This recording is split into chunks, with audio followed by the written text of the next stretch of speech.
CoCo Crew Podcast is hosted by Cyber Ears. If you are serious about your podcast hosting needs, you should check out Cyber Ears. Whether you are a podcaster, a radio host, a musician, a narrator, an audiobook author, or simply a school, church, corporation, or anyone else with an audio recording that needs to be hosted or distributed, you should check out cyberears.com. Unlimited bandwidth, fast, reliable, and rugged servers with no hidden fees. Cyber Ears, your audio, your terms. Listen, it's getting closer. Hey, you got your CoCo 3 yet?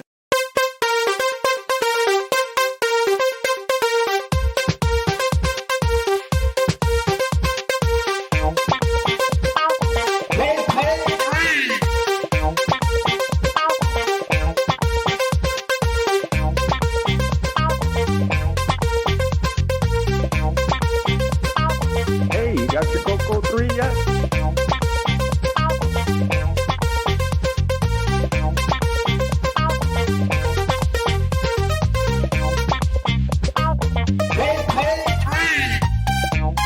You are listening to the CoCo Crew Podcast, a delicious adventure into the world of retro computing news and information featuring the Tandy Color Computer. Well, all right. Welcome, Coconuts. You're listening to CoCo Crew episode number 21. And I'm here with my usual co-host, Neil Blanchard. Say hello, Neil. Hello, everyone. And Mike Rowan. Hi, Mike. Hello, everyone. Hi. And we've got a special guest joining us today. We brought him in out of the cold because he was a little bored out on the road, is Mr. Boise Pete. Hi, Boise. Hey, John. Good to be here. All right. So how's everyone doing? It's CoCo Fest is coming up. We're only about 2 months away. Is everyone getting prepared, getting excited? I know I made some travel arrangements this month. I think you did too, Boise?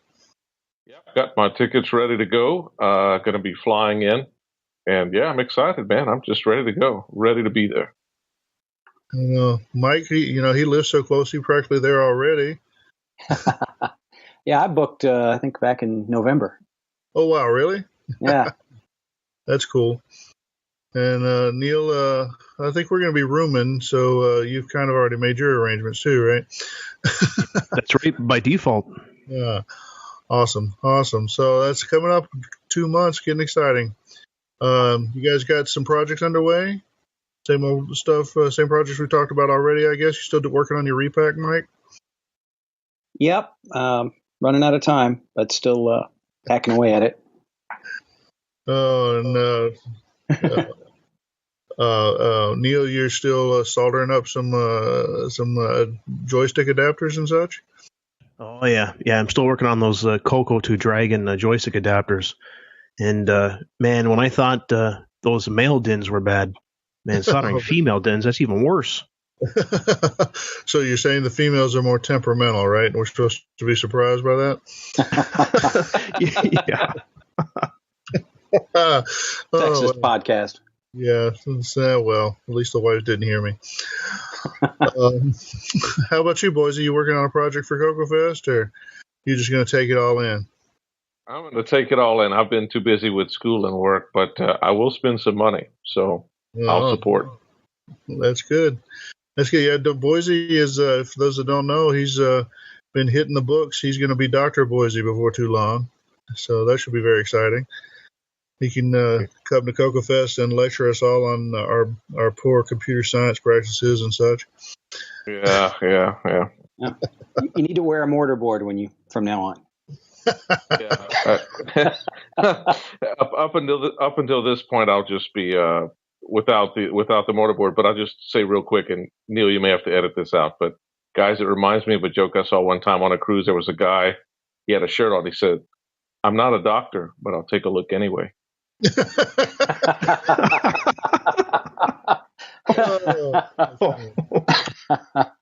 Oh Lord. Well, moving on.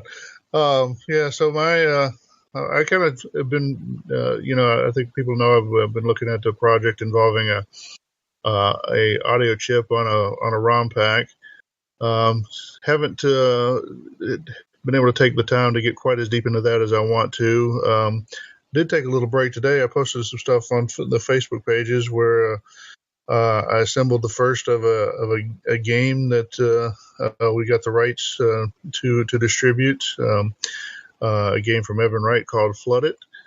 We're hoping to have, I'm not sure who's going to actually build the rest of them out, but we're hoping to have some Flood It games available at CoCo Fest, so that'll be cool. And, so anyway, keeping busy.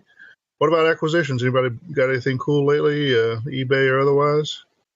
I ran into a nice pile of U.S. robotics modems.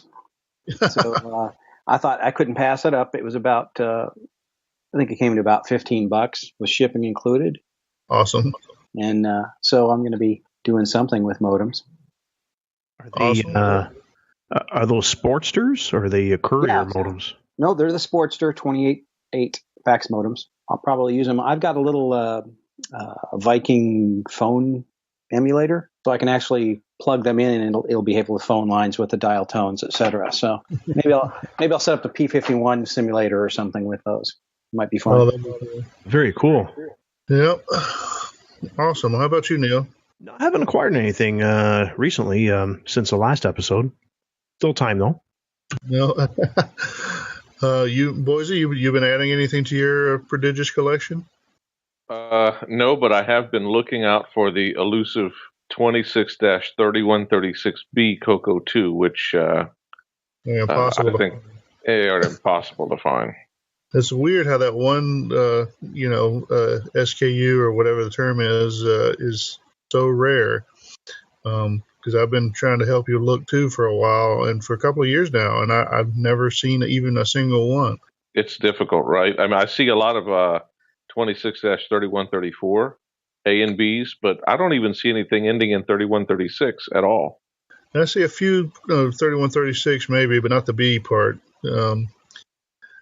It's tough to find. It's kind of weird to think that there's CoCos that are harder to find than others, but there's that one for sure. Keep looking over here in Canada in this section for you as well, and nothing. Which version of Disc Basic did that have? Was that just the normal or was it extended? Oh, you mean of Color Basic? Yes. The B was Color Basic, extended Color Basic, and the A was Color Basic. So the B implied, if I'm correct in my memory here, the B implied extended Color Basic, and the A was just Color Basic. Okay. We just think of the B as for Boise. Yeah, or Bigfoot, because they're both equally hard to find. Yeah. That's cool. Well, I have my usual eBay stream coming to the house, some of it CoCo, some of it not, just because that's how I am. I did pick up a copy of Color Pilot. It's a programming language, Pilot programming language. I don't know how many people are familiar with it these days. It's an older language, and I think it's more tailored for for e-learning or whatever you would call it. Interacting with a computer to kind of tell a story and ask questions, that sort of thing. It might be a cool thing to use to implement like a text adventure, for that matter. But it's a nice little package. It is on cassette, but it comes with a manual. Whatever. So kind of looking forward to that to play around with. And let's see what else. Oh, I did pick up a TDP 100. It's kind of nice, original keyboard, untouched. I think. I can't. It may have had broken stickers on the bottom. I'm not sure, but it was pretty nice and white. It had a fairly low serial number, like a 700, 697, something like that. Then I noticed somebody else posted on Facebook that they had just got a TDP 100 with a serial number that was like 360 or something. Wow.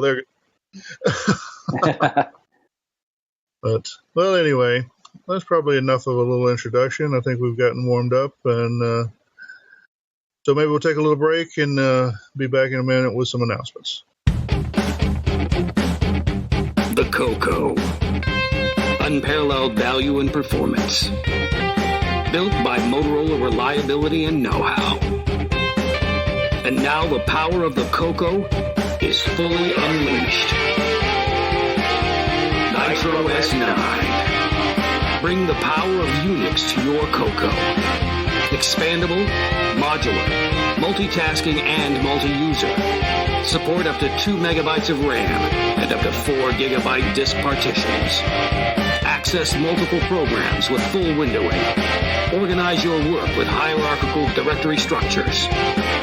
Develop with C, Basic 09, Pascal, Logo, and more. Nitro S9. Unleash the power of the CoCo computer.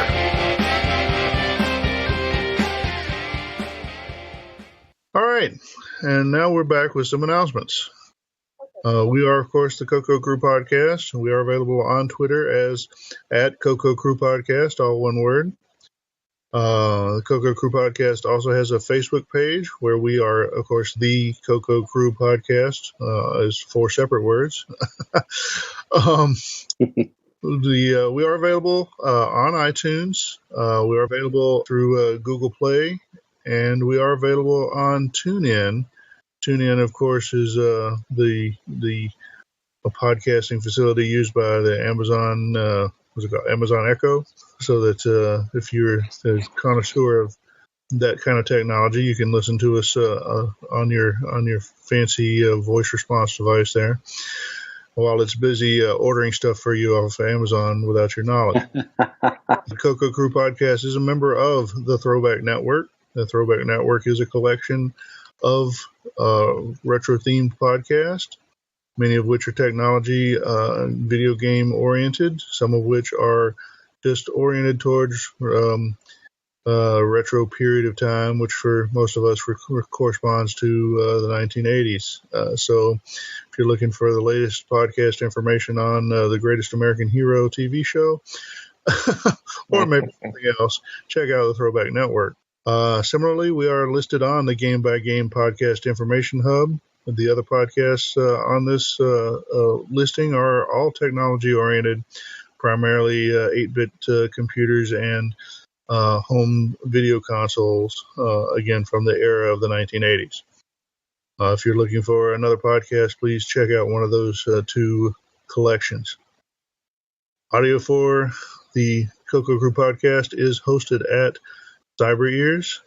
If you have need to host audio files or audio show of some sort on the internet, I recommend that you check out Cyber Ears, where you will get your audio on your terms. If you'd like to reach the CoCo Crew for feedback or questions or whatever else, we have several addresses or email that will reach at least all the regular hosts. If you got something for Boise, we'll pass it on. Those email addresses are show, SHOW, at CoCoCrew.org, podcast at CoCoCrew.org, or feedback at CoCoCrew.org. And if you want to reach us individually, of course, I'm available as John, JOHN, at CoCoCrew.org. Neil is available as Neil, NEIL, at CoCoCrew.org. And Mike is, of course, available as Mike, MIKE, at CoCoCrew.org. Those are our standard announcements. Of course, we always like to cover some upcoming retro-themed events of interest. John, right now, before you get in there, I just want to inject that we also have added the link for the PDC files for the podcast. Well, that's true. Yeah, if you check out the CoCoCrew.org homepage, towards the bottom, there is now links for the PDC files for playing CoCo Crew audio on your CoCo, your actual CoCo, using the CoCo STC card. You'll find the headline, "Listen right from your CoCo." That should help you locate it. That is, of course, thanks to Mike converting those files for us. All right, so moving on. First up is the Playthrough Gaming Convention. This is being held actually near my general area in Raleigh, North Carolina. This will be February 25th and 26th at the Raleigh Convention Center. This is a gaming conference covering well, not only video games, but also card games like Magic the Gathering or Settlers of Catan or whatever else people like to play. There's some cosplay involved, so if you like to see people dressed up as furry characters from manga, place to go check it out. I don't know. I've never been. Was kind of hoping to attend. It's still got 2 weeks from now. I guess I might still get there. I'm not sure. Anyway, whether or not I get there, you should still consider checking it out.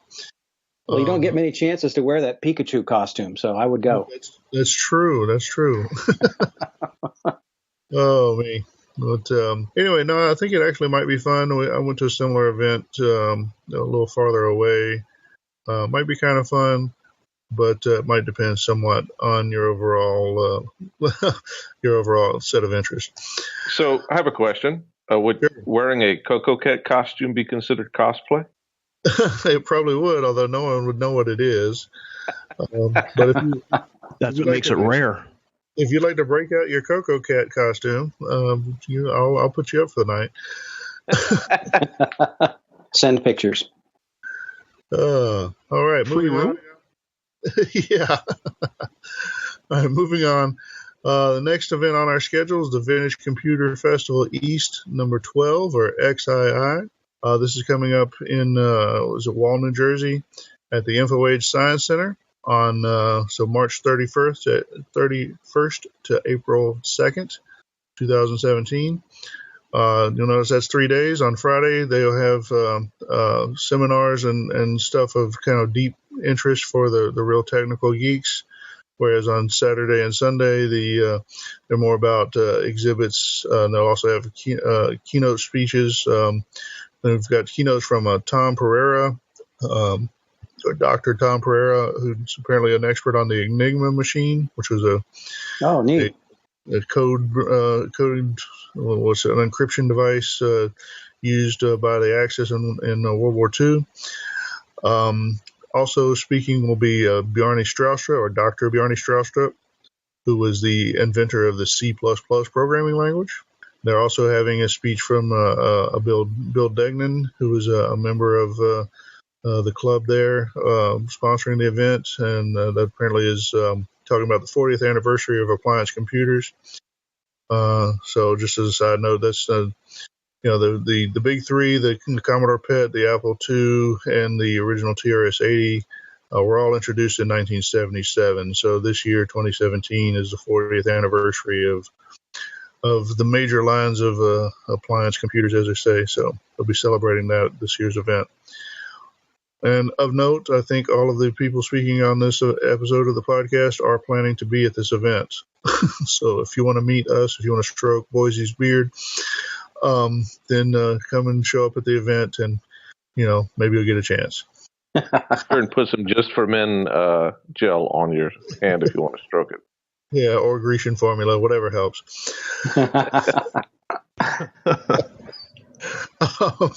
All right, following VCF, the next event on the calendar is the 26th annual Last Chicago CoCo Fest. Yay! April 2nd and 23rd of 2017 at the Heron Point Convention Center in Lombard, Illinois.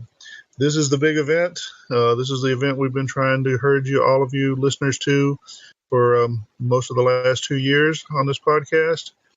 We want to see everyone there. We got some good response, some new people showing up last year. I'm seeing indications that a lot of those people are going to be able to make it back this year, so that'll be good. And hopefully we'll get some more new people this year as well. It's going to be a good event. I think we're going to talk a little bit more in depth about this later in the show. But anyway, this is our big event.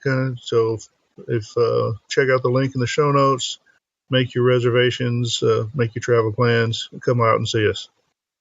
It'll be great, I promise. It will. All right. So the following week, this I've seen announced on another podcast, although the link is still pointing to the event from last year. So if the intelligence on floppy days is correct, VCF Southeast 5.0 will be held April 29th and 30th, 2017 at the Kings Market Shopping Center in Roswell, Georgia. This is a pretty good event. A lot of old computers of various types there. They usually have some good speakers. It's a nice open facility. It used to be a CompUSA. There's a nice truly museum quality setup for showing the history of Apple Computer. The owner of the facility is Lonnie Mims. I guess he's I don't know my Apple history, but I understand him to be some figure in Apple history. Certainly, he has a huge Apple collection. Anyway, it's a pretty good event. I know Mike and Boise have been there, as have I. I think we all felt it was a pretty good event in the past, so I expect it will continue to be so in the future. Anyone planning on going this year? I don't have solid plans, but I'll probably end up going. I'm not sure yet. Yeah, I intend on going as well. I'm waiting to see if they nail down the date because I don't want to book airfare until I know absolutely sure. I went to the website a while ago, and it's still not clear if those are the dates. So, but if they are, I'll be there. Yeah, so it is a little questionable why they haven't updated the website. Like I said, I'm going based off of what I heard Randy Kindig report on floppy days, and he seems to have an in with the organizers there, the Atlanta Historical Computing Society. So I don't know, but that's the best information I have. Until then, I guess I can't make any solid plans, but keep your eyes open. If that sounds interesting to you, then, check it out. Okay. Overlapping. Geographically, you probably wouldn't be interested in going to both events anyway. If you are among our friends in Brazil, they're having, I don't know at all how to pronounce this, but the third Encontro Clube Colored Rio. This is basically the Brazilian CoCo Fest. I think they're only doing one-day events there. All their events in the past have looked pretty successful, look pretty cool.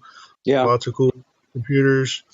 All the various CoCo phones. I know Daniel Campos in particular has a huge collection that he seems to make available at some of these events. I would love to go. I haven't found a way to get there yet, but yeah, same here. It really looks like a blast. I hope they have a good one this year. So, they seem to get a nice turnout too. Yeah, it does look pretty cool. Anyway, so we certainly wish these guys well. I hope they have a good event. But anyway, if you're listening to us from south of the equator or somewhere closer to Brazil, then you may want to check that out. So moving on. The next event we have on the schedule is from June 9th to 11th of 2017. This is the Southern Fried Game Room Expo being held at the Renaissance Atlanta Waverly Hotel and Convention Center. And, of course, that's in Atlanta, Georgia. This is a gaming-oriented event. They have, pinballs and arcade machines. It looks like they set up a mini arcade or a little more than a mini arcade, it looks like. And walk through and play, and I think they have gaming consoles and stuff as well. So here we go. It features more than 250 arcade, pinball, and console machines. They'll have a pinball tournament, tabletop gaming, a vendor expo. It says exciting programs and guest speakers, movie screenings, and so much more. Sounds like a cool event. I know Mike is interested in going. I've been interested in going. Haven't made it yet. It's kind of the same thing as VCFSE. I mean, it's Atlanta. It's not that far away, but it's just far enough away that I can't guarantee I'll be able to make it. But looks like a cool event. It seemed like a nice group organizing it. I've had a few minor interactions with them, but they seem like nice folks. Good looking for something to do this June. That looks like a good one. I've been having this one on my calendar for a while. I'd like to try to go. Every time I see the name, I just want to go to Popeye's drive-thru. Yeah, that's what we've said in the past. If it's fried, then that's all it takes to get you there. And once I get through the Popeyes, and then I don't feel like going anywhere else. So. It's cheaper to go to Popeyes. All right. So next on the agenda, July 18th to 23rd of 2017, this will be Kansas Fest 2017. Kansas Fest, of course, this is an Apple II oriented event. Not a CoCo event, but they seem pretty friendly if you show up. It's a good bunch of retro folks. A lot of people that are interested in the retro computing hobby, at least, are of an age where they had some experience with the Apple II in school or maybe in the workplace or whatever else. So if you have an interest in the Apple II at all, if you want to go. So this is basically summer camp for retro nerds. They actually have a dorm set aside at Rockhurst University, which is in Kansas City, Missouri. And you spend a week with your other retro folk, and you have you sleep in the dorms, you eat in the cafeteria, and you hang out and go to seminars about retro stuff, particularly Apple II retro stuff. It's just a cool event. So if you're looking for a little vacation, overnight vacation with some retro goodness, then I recommend you check it out. It's Kansas Fest. Anybody going? I'd definitely like to go. Yeah, I went one year. I think it was a cool event. I would like to go again. Maybe if everyone else promised to go, that would get me going. We could invade. So they've been having a group of Atari 8-bit folks that show up as a contingent. So maybe we should have a bunch of CoCo folks show up as a contingent. If you're listening to the podcast and you want to become part of a CoCo contingent invading Kansas Fest, why don't you send us some feedback and maybe we can get something rolling on that. And also, if you're a Kansas Fest goer and you want to invade CoCo Fest, that would be welcome too. We would definitely welcome that. I would be very happy if you're, the commitment to go to Kansas Fest. On the flip side, it's 5 days. It's kind of a long thing. Sleeping overnight in the dorms. CoCo Fest is only a couple of days, and you do it. It's a hotel, but that's probably a little better than the average dorm. So come and stay at the hotel and hang out with the CoCo folks. Come on out. All right, moving on. The next on the agenda, this is July 29th to 30th, 2017. This is the Commodore Vegas Expo version 13.0. It's Vegas, baby. Convex is storming Las Vegas, Nevada, July 2017. Let's see. This is, of course, this is a Commodore event. It says they have presentations, exhibits, some sort of raffle.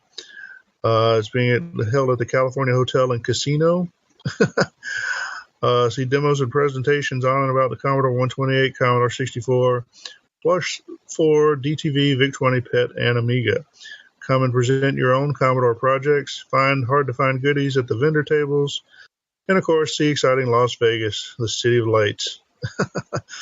Looks like a pretty cool crowd. Haven't gone to many Commodore events myself, so, I don't know what the Commodore vibe is like, but it looks like the same kind of folks that you'd find at Kansas Fest or CoCo Fest or whatever. So, if you have a Commodore edge to your vintage hobby, then maybe this is something you should consider, or if you'd like to gamble. Yeah, what happens at Commodore Fest stays at Commodore Fest. I imagine that was pretty sizable. Yeah. I don't know. It looks like a cool event. Easy to find booth babes there, right? Yeah. And that should be easier to hire than, say, in Lombard. Okay, moving on to CoCo Expo. This is, I guess it's CoCo Retro Gaming. Their website title comes up, CoCo Retro Gaming, but then they also show some other CoCo stuff. I think part of their rotation includes not Beanie Babies. What was the Cabbage Patch Kids? Cabbage Patch Kids. That's right. Yeah. Anyway, this is the one we talked about a couple of months ago with the unidentified young lady. That's one of the featured guests that I had no idea who she was. This Sophie Reynolds. apparently is on the Disney Channel's Gamer's Guide to Pretty Much Anything, or Pretty Much Everything. Also, a featured guest is Tyler Bushnell. If that name sounds familiar, I'm pretty sure he's the son of Nolan Bushnell from the founder of Atari. He's hawking some kind of retro-themed gaming appliance or something. I don't know. Let's see. The event is... Where is this event? I'm not finding it. Edison, New Jersey. Wow, they must be pretty serious. I clicked on their vendor sales page here for this CoCo Expo vendor 10-foot by 8-foot standard space price $240.75. Wow. So I don't think you're going to see prices like that at CoCo Fest. This must be a pretty serious event. Anyway, if you are in the New Jersey area and you are a fan of CoCo, whether it's CoCo Vision or Cabbage Patch or whatever, you may want to check this event out. This is August 5th and 6th, 2017 in Edison, New Jersey. All right. Well, so that was the last of our events on our calendar right now. One more thing I'd like to mention. We always have been mentioning this for a while. Our own Mr. Rowan has produced a series of audio promos for CoCo Fest. I'm sure you've heard most, if not all of them, run on this podcast, or if you haven't heard them, you soon will. Anyway, these promos are free for others to use. If you have an audio program, say your own podcast, and you would like to help us out in promoting CoCo Fest, then you are free to run those promos. The link is in the show notes. Run them, if as is, or perhaps with minor editing for length or volume or something like that. But anyway, they're there. Please use them and help us promote CoCo Fest. Anything you'd like to add, Mike? No. Come to CoCo Fest. CoCo Fest. All right. So, okay, well, that's our announcements. I think we're going to have to take another break here with a word from our sponsor, maybe run one of those CoCo Fest promos, and we'll be back with some news. I felt alone and isolated. Sure, email and social media are great, but I wanted something more. Something in real time with real people. I was in a rut with the same old routine. Then my doctor told me about CoCo Fest. CoCo Fest, held in Lombard, Illinois, is proven to help people break their routine and increase the enjoyment of their computer hobby. It was important to me that CoCo Fest didn't involve harsh chemicals. The fact that it reduced my feelings of isolation helped get me that confidence to participate in the CoCo community. Some people had changes in behavior, thinking, mood, innovative and beneficial thoughts or actions during or after CoCo Fest. If you notice any of these, contact others right away. Tell others about any history of mental health improvement which will likely accelerate while attending CoCo Fest. Use caution when operating vintage computing machinery. Common side effects include trouble sleeping, feelings of anticipation, joystick thumb, and increased levels of vintage computing activity. I'm very proud. I love myself as a CoCo Fest attendee. Ask your doctor if CoCo Fest is right for you. Okay, CoCo Cruisers, now we're back with some news. First item on our agenda today, we got an announcement from Greg Miller. Now, who is Greg Miller? Boys, you want to tell us who Greg Miller is? Let's see. He is one of the guys who did Color Max 3, and I think he also did Greggy Term. I think that's correct. Well, Mr. Miller I think he's been coaxed back into the community by Mr. Gavrulik. I don't know. I get email from Mr. Gavrulik telling me I'm butchering his name, and he enjoys it, so he doesn't tell me how to. Didn't know that. Be a new feature of the show. Try to pronounce his name differently. That's right. Gavrulik. Who knows? Anyway, Eric and Greg were partners on the Color Max.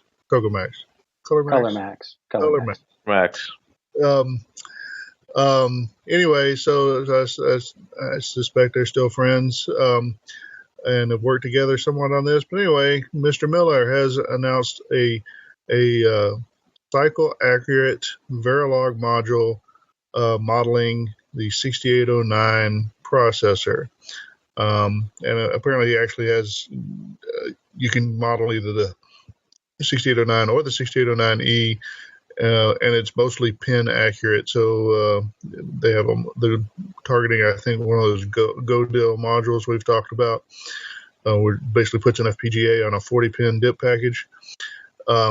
And so apparently they've used this model and actually popped it in like to a Vectrix and some arcade machines and whatever else, and have been able to run them. And so that's pretty cool. I think that's one of the things that's held back projects like the CoCo 3 FPGA from Gary Becker and Roger Taylor's FPGA-based CoCo. I'm not sure he has a name for that.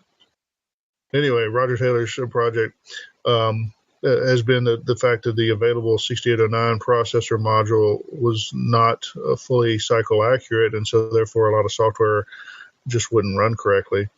I know that Roger Taylor has moved to use this new Verilog module for the 6809 in his FPGA project. I don't know if Gary's going to do that or not. I don't see why he wouldn't, but if not, hopefully someone will help that along. I think that's been a holdback, just not having a cycle accurate processor. Anyway, it's fantastic news.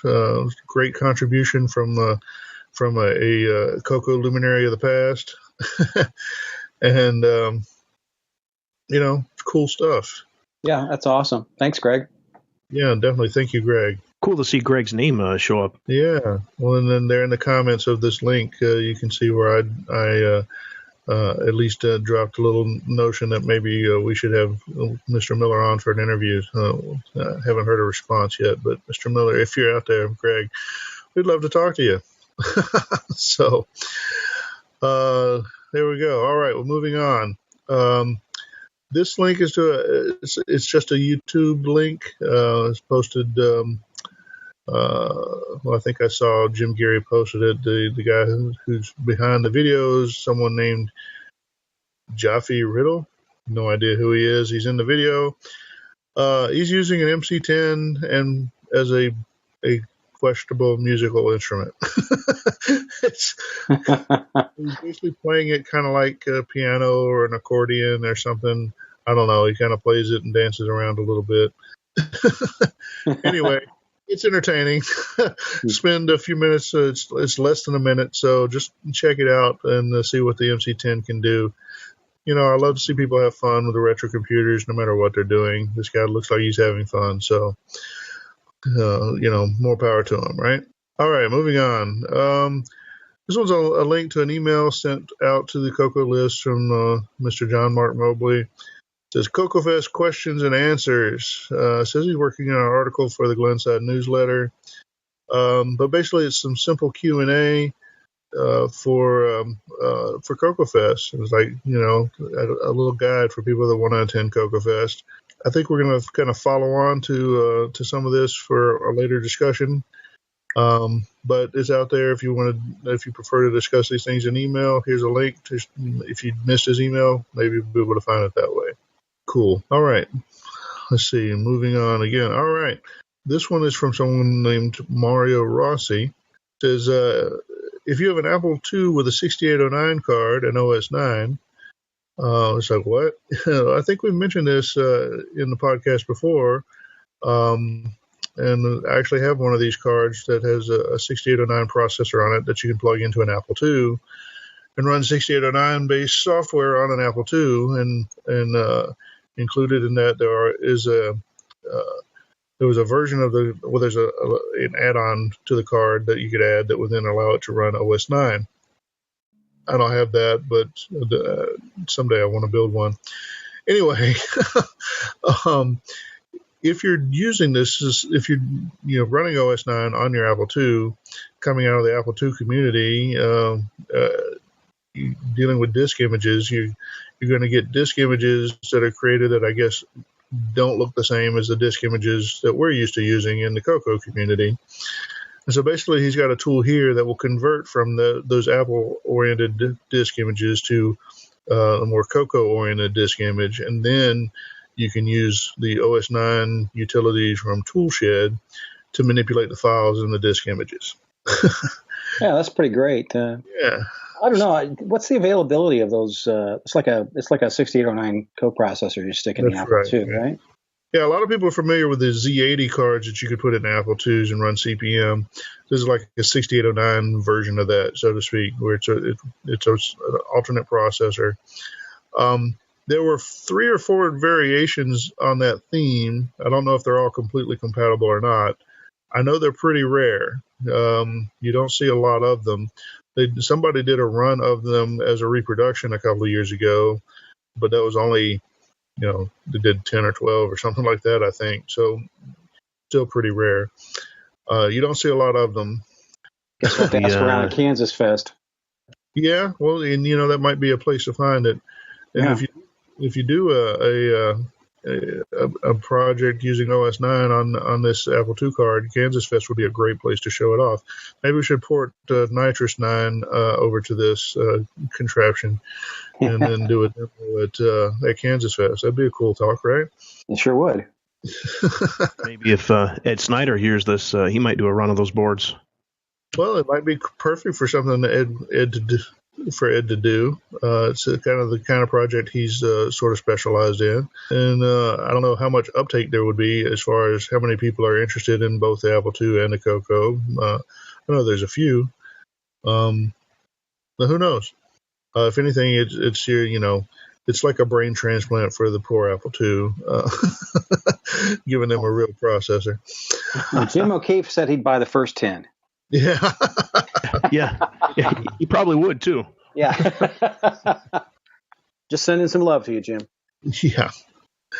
All right. Well, moving on. Our next link is from Hackaday, and we've mentioned Hackaday several times now. It's a website where people collect their send off their cool hacks, and it gets published just for the fame of it or whatever. And they're pretty good about including stuff for retro hacks or whatever.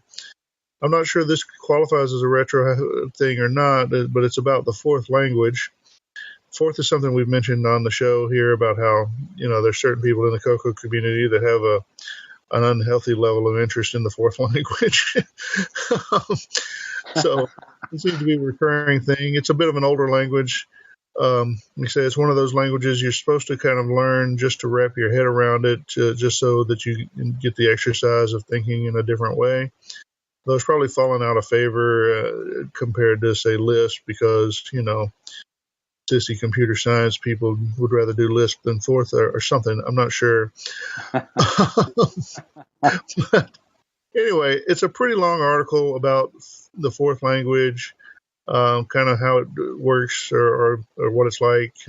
Has some book recommendations. If you're at all interested in Forth, haven't made the jump, you may want to check it out. It's got some recommendations for running Forth on more modern processors. But if you're convinced to work in Forth, but you don't want to get any of the more modern hardware there, well, you can run Forth on your CoCo. So anyway, it's probably something that a lot of people find interesting, so we've included it here. Speaking of Jim O'Keefe in that last segment, he's a Forth fan. Remember meeting him at CoCo Fest back in 2010, and he had that Forth book on the back of his car. Oh, yeah? Well, that's I think cool. he's still working on a Forth compiler or interpreter, one or the other. Huh. Cool. Well, somebody I know who is a Forth fan for sure is Brett Gordon. And that takes us to our next link. This is Brett Gordon. He's giving us a TCP/IP update. So Brett's been working with Jim Brain. He has one of Jim's CoCo NIC card prototypes.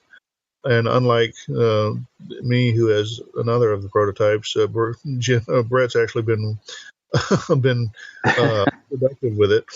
And unfortunately, of course, it's a little unfortunate. Brett's favorite project is Fuzzix, whatever, which is a cool and great project. It's just that most people don't run it. So, he's having good success getting TCP/IP networking running on Fuzzix. But unfortunately, that leaves it still not particularly useful for most CoCo users. It's a trade-off. You have to scratch your own itch, have fun your own way. It's great if you have somebody else involved and you're able to help people.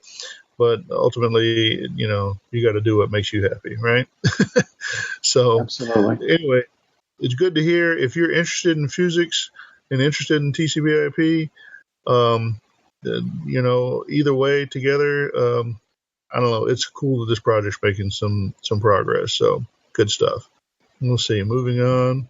This is another Hackaday link. Okay, this has nothing to do with the CoCo, but it's called "Don't Mess with Texas," the TI-99 4A mega demo.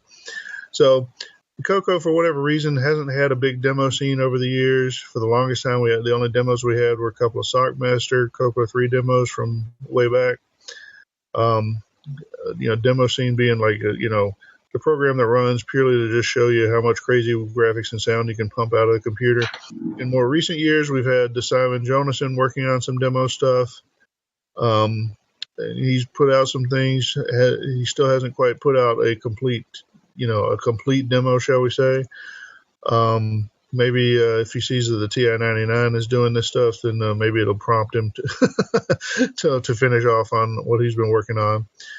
I think in this case there might be some extra hardware involved. What certainly is at least some extra.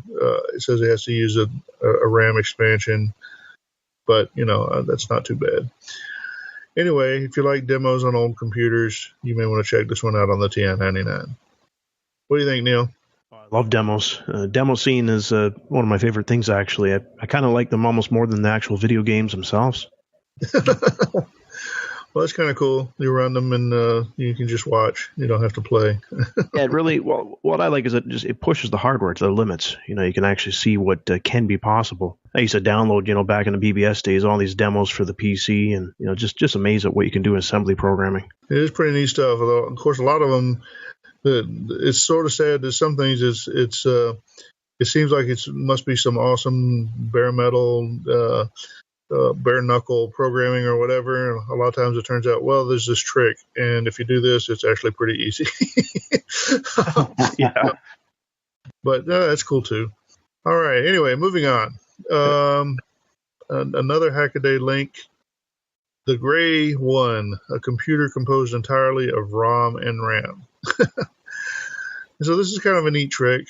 So if you've well, I don't know if they still teach it this way or not. Back in my day, at least, when we first were learning digital design, it was kind of a thing that would be mentioned is that in some circuits you can actually implement the logic part of your circuit just with a ROM chip. And it's like, well, no, wait, what? But if you think about what is a ROM, but really it's a way of associating a set of inputs with a pre-programmed set of outputs, right? And your inputs are your address lines, and your data lines are the output, right? So in a sense, a ROM chip is kind of like a very primitive a PAL or almost like a CPLD or FPGA, but certainly a much more primitive version. And you can't do a lot of cycling through it or whatever. But for just combinatorial stuff, this set of inputs, for this set of inputs, what should the outputs be? A ROM is actually kind of a perfect device for that, right? And so someone has taken this technique of digital design and they built a computer out of it. So they literally have nothing but ROM and RAM on a board. And then also all the digital circuit is just ROM chips that are programmed to kind of feed their data lines out to other ROM chips, address lines, and control from there. I don't know. This is pretty cool, I think, to me. I don't know. Maybe it doesn't impress everyone else, but this is like sticking the prongs through the lip of the bottle and raising the mast on your ship. As far as I'm concerned, that's cool. Yeah, that's a cool project. It looks like a challenge. Definitely. So, anyway, definitely retro, cool thing. I hope other people enjoy it. All right. Well, so moving on. There is a kind of long-term retro computer-ish contest out there happening. If you follow the link at the top of this page, is all in German. It does say scroll down for English rules. So basically, this is a basic programming contest on a worldwide scale. But you're only allowed to program your program needs to be 10 lines or less. And they have a couple of different categories. And they basically amount to how long each line can be. And so it's a programming contest written in BASIC. I don't know. A lot of people seem to get off on this sort of stuff.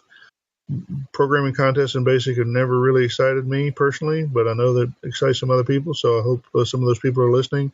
I know when we had the 4K BASIC contest a couple of years ago at CoCo Fest, there was a lot of interest in it, even if it did ultimately not quite happen. But so anyway, if you're itching to stretch your BASIC muscles in a contest, this is a contest for you. So Neil, you're going to be checking this one out? Oh, for sure. Pretty good stuff. I was interested in the 4K challenge too at CoCo Fest. I was keeping an eye on that. Yeah, that was a shame that the person organizing it didn't show up. Oh well. Hopefully that'll never happen again. All right, well, let's move on. Also in BASIC. So BBC BASIC, this is a dialect of BASIC that originated, I guess, with the BBC Micro, which is a contemporary of the CoCo from the UK, sponsored by the BBC. I don't know if you're interested in the BBC Micro. I'm sure you can find the history of it. Anyway, so the BBC Micro had a kind of a dialect of BASIC. I think it had its own kind of lineage going back to, say, Dartmouth BASIC or whatever that was sort of separate from the kind of Microsoft dialects of BASIC that most of us in the U.S. Were familiar with. That would be like what Color BASIC or AppleSoft on the Apple II or Commodore BASIC anyway, those BASICs have some similarities. The BBC BASIC will be a little bit different dialect. Anyway, what's the point? So this is a cross-platform version of BBC BASIC that runs on Win32, Linux, x86, Android, Mac OS X, and Raspberry Pi. Since they specify out the different platforms, I don't know if that means it's not open source. But if you're not a open source bigot like me, then maybe that doesn't matter as long as you can get the binaries you need. Anyway, it's if you enjoy writing BASIC programs, especially like line number style BASIC, and you want to do that today on a more modern platform, it looks like this BBC BASIC is available and is something that you may want to check out. So what do you think, Mike? You a big BASIC programmer? Oh, I dabble now and then. Yeah? You ever check out this BBC BASIC? I haven't. I've always been interested in it, but there's more stuff to be interested in than time. As you're saying, we need the infinite time bubble. Exactly. That's, when we find it, we need to center it on my project room.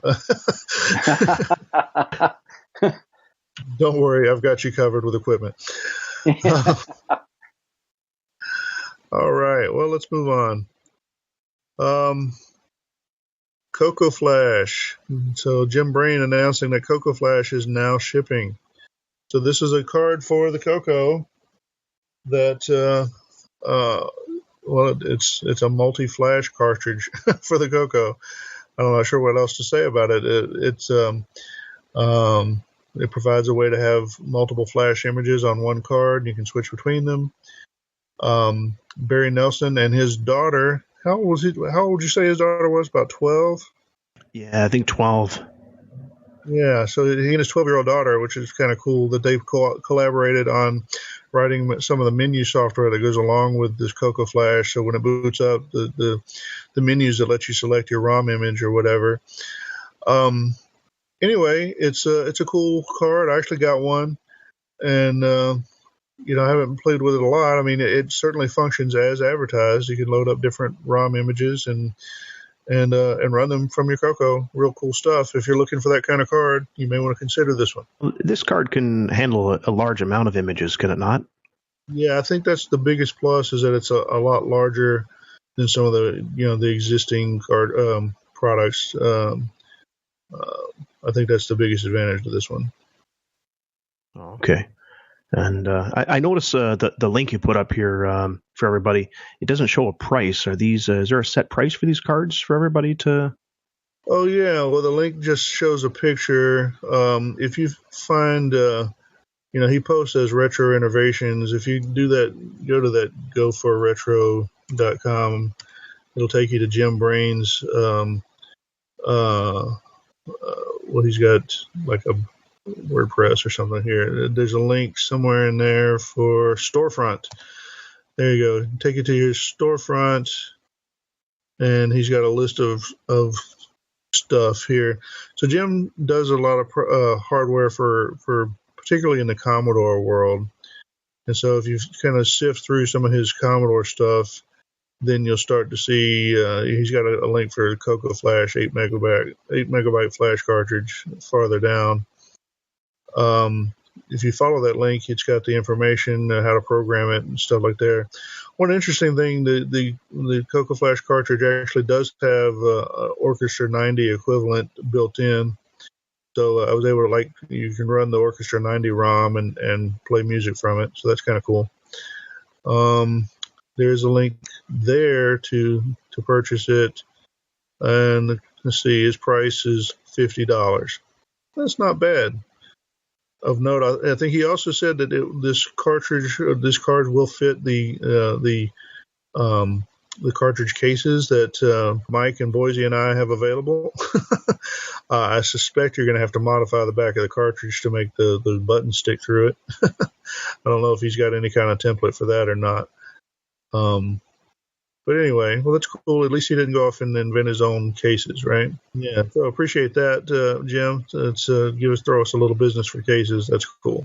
So moving on, I've got a couple of things here. They're not really CoCo per se, but they're project ideas or things that could be CoCo projects. And that's the point of having them is to kind of inspire you, make some projects. So this next one, which actually is also through the Hackaday, I think, Hackaday.io, which is a little bit different from the normal Hackaday site, but I'm not going to go into that. I don't know the person's name, just the handle is Danjovich, something like that. Atari 2600 paddle controller was reloaded. Maybe this is not his first attempt at this. Anyway, he's got a description of how to go about collecting some parts, including plastic boxes and potentiometers and stuff like that, and wiring up paddle controllers for Atari 2600.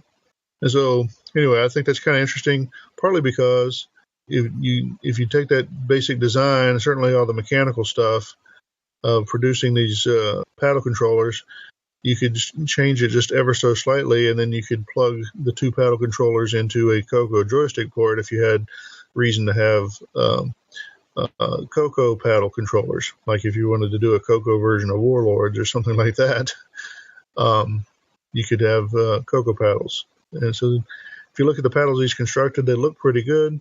I suspect if you were making them, you could sell them even without a game. There'd probably be people who'd buy them and say, hey, that's neat.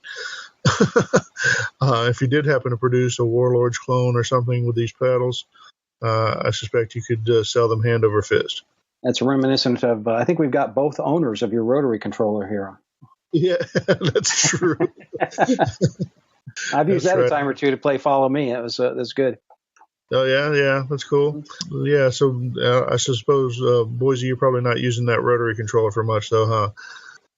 No, I'm not using it at the moment, but I still have it in the closet. So it's a really cool project, and I'm glad I participated in it. But yeah, cool. Yeah, we should figure that out. Something to do with that. I don't know. I have this thing that every month I have to do this podcast thing, and it just drains me. Yeah, it takes away a little of my project time, I guess. Anyway. Well, the podcast is a project. It is a project. Yeah, it's totally worth it. A never-ending, ongoing project, yeah, but we like it. Cool. Anyway, all right, so let's move on. Let's see. Well, this was not a project. I guess I shuffled the links a little bit here. But, okay, this one, For Your Information, TV program about computers circa 1980. Now, I don't think there's any CoCos in this thing, but it is kind of cool The content, it's the 80s technology. It's got the Apple II. It's got some robotic stuff. Talks about the Big Track toy. You remember that? The robot tank you could program? Yes, I had one of those. I've still got one. Talks about the logo programming language, some other stuff. Anyway, includes one of the guests is Fred DiGnazio. He was kind of a bit of a computer celebrity at the time. Also an author. If you're familiar with the CoCo computer game Robot Odyssey, Fred DiGnazio did a novelization of Robot Odyssey. I actually happen to have that and have read it. Not the greatest literature ever, but it's kind of neat if you enjoyed the game. Part of the reason I included this one is because it came from WTVD, which is a station out of Raleigh, which is again near me. But so the combination of being retro programming and a nearby station, I included the link partly so I can remember it and find it in the show notes. Anyway, well, at least I'm being honest, right? But I think if you enjoyed this kind of program, you'll probably, the one you're listening to, then you may enjoy watching this For Your Information TV program. So check it out. Let us know what you think. All right, the next link, this is an Atari project. And then this is sort of back in it's not a CoCo project, but it probably could be if you wanted to do something similar.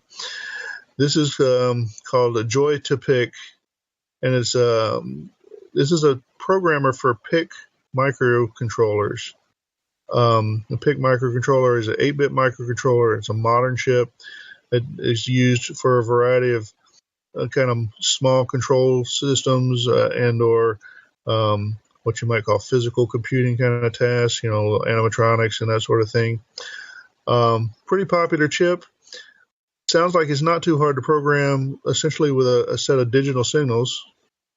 And so what this is being done here is they've created a hardware interface for programming, doing the hardware part of programming a PIC microcontroller. And then it plugs into the joystick port on an 8-bit Atari computer. And so the joystick port, of course, is quite different between that and a CoCo. But if you had, say, a PIA chip plugged into the cartridge port on a CoCo, you're sort of back in business. It's still sort of the same kind of digital interface. So if you were a PIC hobbyist and you wanted to expand that into including your CoCo as part of your programming stuff, and theoretically, you could probably even have a PIC assembler running on your CoCo. I think that'd be a cool project to write. Anyway, this is inspirational. I just thought it was a cool project. Hopefully this might inspire you to do something, kind of a melding of old and new. But anyway, what do you guys think of this project? You guys have any idea what I'm talking about?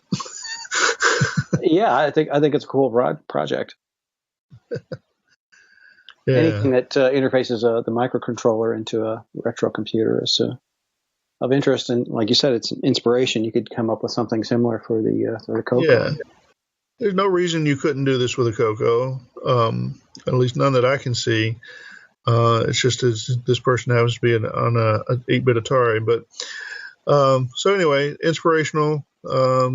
But I could certainly see this software running on either Color Basic or the machine language program loaded through Color Basic, or even an OS 9 program. And, might need a little extra hardware, but it'd be a really cool project. And like I say, they're programming a PIC microcontroller. If you happen to prefer the AVR microcontrollers, I suspect you could pull off something similar with those as well. Anyway, like I say, aspirational. Still on the aspirational front, I came across this not too long ago. I monitor some news about FreeDOS. I think we mentioned FreeDOS in an earlier episode, which is an implementation of essentially MS-DOS, but as an open source version of the operating system for those people who still want to run DOS on their PCs. And saw this come across. This is EtherDFS, so the Ethernet DOS file system. So basically, this is targeted for FreeDOS. But if apparently they have a server that'll actually run on a Linux machine. But the thing of it is this is basically it's an Ethernet protocol, and that runs literally on Ethernet, not on TCP/IP or anything higher. It just literally runs at the lowest networking level, Ethernet, exchanging plain Ethernet frames to implement a file exchange protocol. My point being, if you were dedicated to creating such a client for your CoCo, and you paired it off with your CoCo NIC project, you don't even need TCP/IP running on your CoCo. All you need is to be able to create these basic Ethernet frames along this protocol. The protocol that they're proposing here for this EtherDFS is no more complicated than, say, DriveWire. And so if the CoCo can pull off DriveWire, it could pull off this Ethernet file system. So hopefully you all see where I'm going with that. It's a cool project. I'm going to have to check this out. I actually do run FreeDOS on one of my PCs here. Oh, yeah? So, you could run this, the binaries as they provide them, as long as you have a Ethernet card for your DOS machine that has what they call a packet driver. It should work. Yeah, I'm going to check that out. Yeah, definitely. It's these DLC level protocols are, like you said, there's no overhead. It's fast and easy to load, and there's still a lot of single board computers out there that will run FreeDOS, I'm sure. So yeah, well, so FreeDOS if nothing else, but like I said, this protocol is just dead simple. And once you get over the fact that you're running, get over yourself that you're running it over Ethernet. It's really just a line protocol. It's not much different than, say, DriveWire. The CoCo could definitely run it, and you could be doing Ethernet file exchange even in disk extended color basic, or certainly in OS 9, whatever. That's awesome. So somebody ought to do this. Probably me, or maybe Brett. That's right up your alley. Yeah, it'll give you a reason to have that prototype Ethernet adapter. Yeah. So it's just a matter of having infinite time. Maybe it's something I can do in time for Tandy Assembly. I don't think I'm going to make it in time for CoCo Fest, but we'll see. Anyway, it's a cool project. Please feel free to beat me to it if you have the skills. So, all right. Well, so moving on. Is that kind of that time of year again? We used to joke about how every 6 months or every year we'd have a CoCo 4 discussion on the mailing list. I don't know that I've seen many of those recently, except that they now take the form of this FPGA discussion and how we all should, look at the FPGA projects and there's all the people who get into the FPGA projects and like them. They seem to really like them and want everyone else to do them too. And I guess I understand that. But that's sort of what we've got here. Bill Pierce posted the CoCo mailing list. Here's his subject: the CoCo 3 FPGA, bringing the Color Computer 3 into the new millennium. And basically, what he's saying is, you guys have known the CoCo 3 FPGAs out there and had some problems, but most of those problems are fixed now. Things are getting better. You need to check it out. You can go really fast. You can use more memory. Get some extensions on the video or whatever modes. Basically, you guys can come and check this out. And so I think that's perfectly fair. Come and check it out if you're looking for an expanded version of the CoCo architecture. There are these FPGA projects out there. The CoCo 3 FPGA is certainly the one with the most seniority. Roger Taylor's got one out there that's made a lot of progress really quickly. They're cool projects. I was going to say, I think Roger, what does he call his CoCo on a chip, I think it's called? Maybe that's what he calls it. Yeah. I don't know if that's really what he calls it or if that's just a working title or what, but yeah, right. I don't know. They look kind of cool in some respects. They don't really turn me on. I guess I'll just say that. It doesn't tickle my retro bone the way a real piece of vintage hardware does. Someday, long in the future, when all my CoCos are dead, maybe I can see where that would be more exciting to me. I'm glad that somebody is working on on good emulation now, so that in the future we'll know whether or not they work. Well, actually, because they'll actually run the code versus side by side with real hardware to make sure things work correctly. I don't know. In the meantime, I'm probably not making a big switch over to the FPGA platforms. Remains to be seen how many other people will. I certainly wish them luck. Seems like it's certainly a respectable branch of the retro computing hobby or the color computer hobby. So it's I hope they were successful. Absolutely. What do you think? Yeah. All right. Time to move on. Okay, so the next 8 links all come from Alan Huffman. Alan's been a member of the community for a long time. Alan has traditionally produced some pretty good content. Sometimes he gets, he has other things that come up in his life, and he's not as active with the community for periods of time. But lately we've been fortunate in getting some good content from Alan.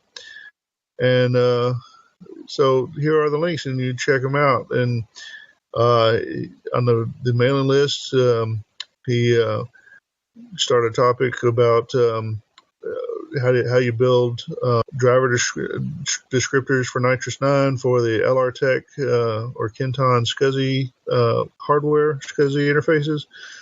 And he's got a blog post related to that. So he's documented that information. Good stuff. Then a couple of days later, he follows up. He's got some blog series on how you program your interface assembly language with BASIC via the def usr command in BASIC, in Color BASIC. And he's got 4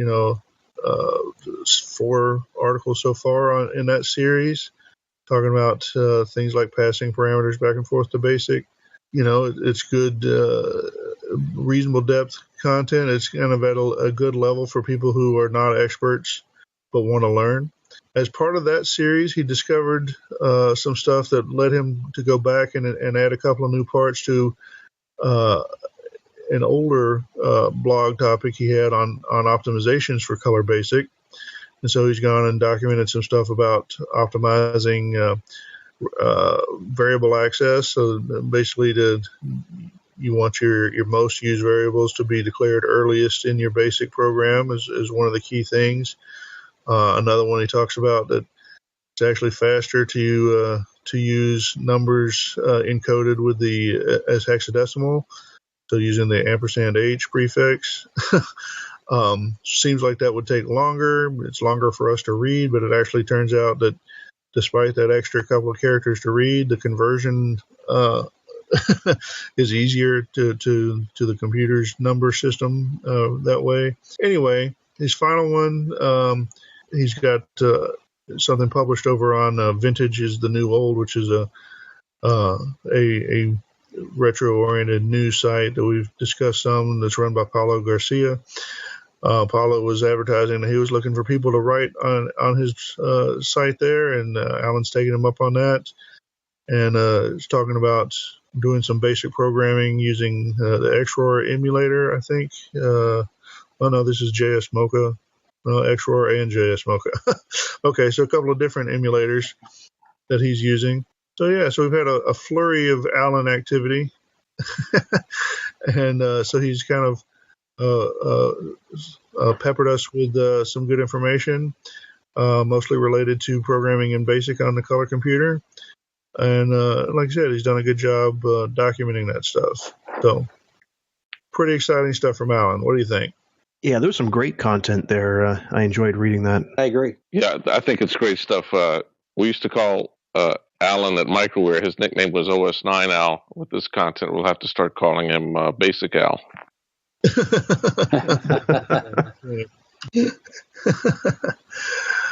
All right. Well, cool. So thanks, Alan, for the information. Of course, the side note is that we have heard that Alan doesn't listen to the program. So thank you. So maybe somebody who knows Alan will mention that we covered his blogging on the program, and maybe they should. Maybe you can nudge him a little bit and say, "Al, maybe you should listen to their podcast. It's good stuff." Anyway, moving on. We got one last one. I know some of you are thinking, wait, why haven't we heard about anything from Jim Geary this time? Usually he's very prolific and gets a lot of mentions on the podcast. I haven't seen as much stuff from him this month for whatever reason. Maybe he's been busy with other things, but he did manage to bring out one video. We mentioned the 10-liner basic program contest earlier. So he has an entry for that 10-liner basic contest. This is Minesweeper ported to the MC10, of course. So Jim is still out there. He's working hard as a champion of the color computer. And he's competing for you and me. I think Jim's also the champion of being the record on this podcast. I can't recall one podcast we haven't mentioned him. Well, there may have been, but not many. That's for sure. All right. Well, that concludes our news segment. So we're going to take a short break and be back with a little feedback. Every journey begins with a single step. Whether you bought it or inherited it, you'll always remember your first computer. The sense of wonder, the challenge, the excitement, the sense of accomplishment. For millions of people, that first computer was a Tandy computer from Radio Shack. Something new is coming. Introducing Tandy Assembly, the first gathering of its kind specifically for Tandy and Radio Shack computers. From the pocket computer to the Tandy 6000 and everything in between. If you began with the original TRS-80 computer, the color computer, business systems such as the Model 12, or any of the wide array of MS-DOS compatible laptops, desktops, and servers, we invite you to join us at Tandy Assembly in Chillicothe, Ohio, October 7th and 8th, 2017. Every step of the journey has a story. We invite you to share yours. Tandy Assembly.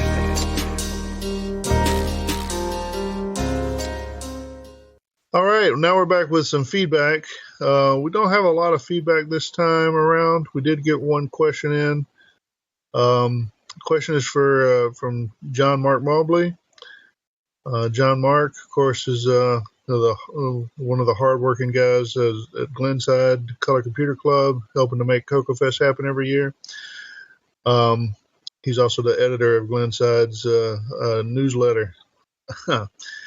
Anyway, he says, for a tech segment, I would like for you to discuss how single stepping works on the CoCo. So that's cool. I'm not going to cover that right here. I'm not sure. We probably could make a tech segment out of that. I'm not going to do it this month, but maybe later. It's actually, it comes down to there's two ways to make that work, and one involves a fairly simple piece of hardware that manipulates the halt signal that freezes the CPU's execution. So you can build that. He says on a CoCo. I guess that's not built into the CoCo, so you wouldn't use that actually on a CoCo. But on a 6809 system that you do yourself, you could do that. But on the CoCo, what you're going to do is you're going to insert SWI instructions in the instruction stream. And so it's a little more complicated than that because, when you insert that SWI, the instruction that you're replacing it could be encoded with a different number of bytes, and so you have to keep track of exactly where you are, how far in you are, how many bytes to skip. You have to put the old instruction back after you've interrupted your instruction and you're ready to move on, that sort of stuff. But yeah, it's basically just using the SWI instruction. Anyway, John Mark, thanks for sending in something. Don't really have any other feedback, so I guess we're going to continue on. So we're going to take another short break and be back with our host discussion. The Call of the Heron. To the Iroquois, seeing a heron before the hunt was an omen of good luck. In Egypt, the heron is honored as the creator of light, as a symbol of prosperity. In China, the heron represents strength, purity, patience, and long life. To the CoCo Fest attendee, the heron is the statue at Heron Point Conference Center in Lombard, Illinois, where CoCo Fest is held. Be a part of a CoCo Fest tradition. Be sure to touch the heron at CoCo Fest in Lombard, Illinois, April 22nd and 23rd. All right, welcome back. Now we're going to have a little host discussion. We had a similar discussion last year before CoCo Fest about kind of what to expect, how to prepare for CoCo Fest, that sort of thing. We mentioned John Mark's email to the mailing list, kind of covering the same topic. I have a feeling we didn't cover everything perfectly last time anyway, and so it might be appropriate to take another swing at it. Plus, I think, well, anyway, we've got Boise here this time who's does more flying to CoCo Fest, so he may have a different perspective on proper preparations and that sort of thing. So we're going to just have a little discussion, be pretty freeform about it. But, how do you prepare for CoCo Fest? What should you bring? What should you do? All that sort of stuff. So there's my introduction. Throw it open. So what do you think? Well, the main thing I'd like to emphasize, just to help with the planning side, when you make your reservation at the CoCo Fest Hotel, do be sure to say that it's for CoCo Fest. It does help the club, helps with their planning. And I think it helps them get some amount of credit for filling rooms so they get a better rate on some things. So when you make your reservation, say, I'm here with CoCo Fest or Glenside. Sometimes it's Glenside versus CoCo Fest or whatever. Say Glenside CoCo Fest. It'll get you there. Also helps because it gets you a deal on the room, too. And you do get a discount on the room. If you have AAA or whatever, you probably could get a similar discount without doing that. But it's worthwhile if you say it's CoCo Fest, just because it helps with the planning, that sort of stuff. So what else? If you're going to fly in, what hotel or what airport? Because there's Midway and there's O'Hare. Which airport should you use? Yeah, well, I can talk about that. Definitely O'Hare is the way to go. It's a bigger airport. It's real close to the new location or the location that the fest has been at for the last 4 years or so. And as far as flying, what I usually do, obviously book your tickets as far ahead as you can so you can get the best deal on airfare. I suggest flying in getting into O'Hare around, say, Friday afternoon, say 2 or 3 o'clock if you can. That way you have time to get to the fest, to the hotel rather, and start meeting up with people. And I usually either fly out late Sunday night if I can, or if I can't, because usually I don't want to miss too much of the fest on Sunday, usually fly out on a Monday morning early. The other thing too is if you fly to CoCo Fest, you should carry yourself a huge suitcase so that you can fill it up with CoCo goodies when you get back. And since the airlines usually charge you $25 a bag, unless you're on some type of a frequent flyer status, it's always a good idea to leave some extra room for that kind of stuff. Yeah, definitely. You never know what goodie you're going to find there. You don't want to be limited by just the logistics of how do you get something home. Depending on if you are flying on Monday versus Sunday, you might be able to actually put stuff in a box and mail it to yourself. That requires a little extra scheduling or whatever that I'm not always comfortable with. I've driven to CoCo Fest for several years now, and despite it being a long drive, I've actually gotten where I like the long drive in a weird sort of way. And it is nice to have your own transportation, your own wheels on the ground, and you don't have to worry about buying a little too much stuff or whatever, or bringing too much. You can bring a lot more that way. But I have flown in the past. It's not a bad trip. Chicago is a busy airport, but sometimes busier airports are actually kind of better in some ways. You have plenty of capacity for rental cars and good signage to get in and out and stuff like that.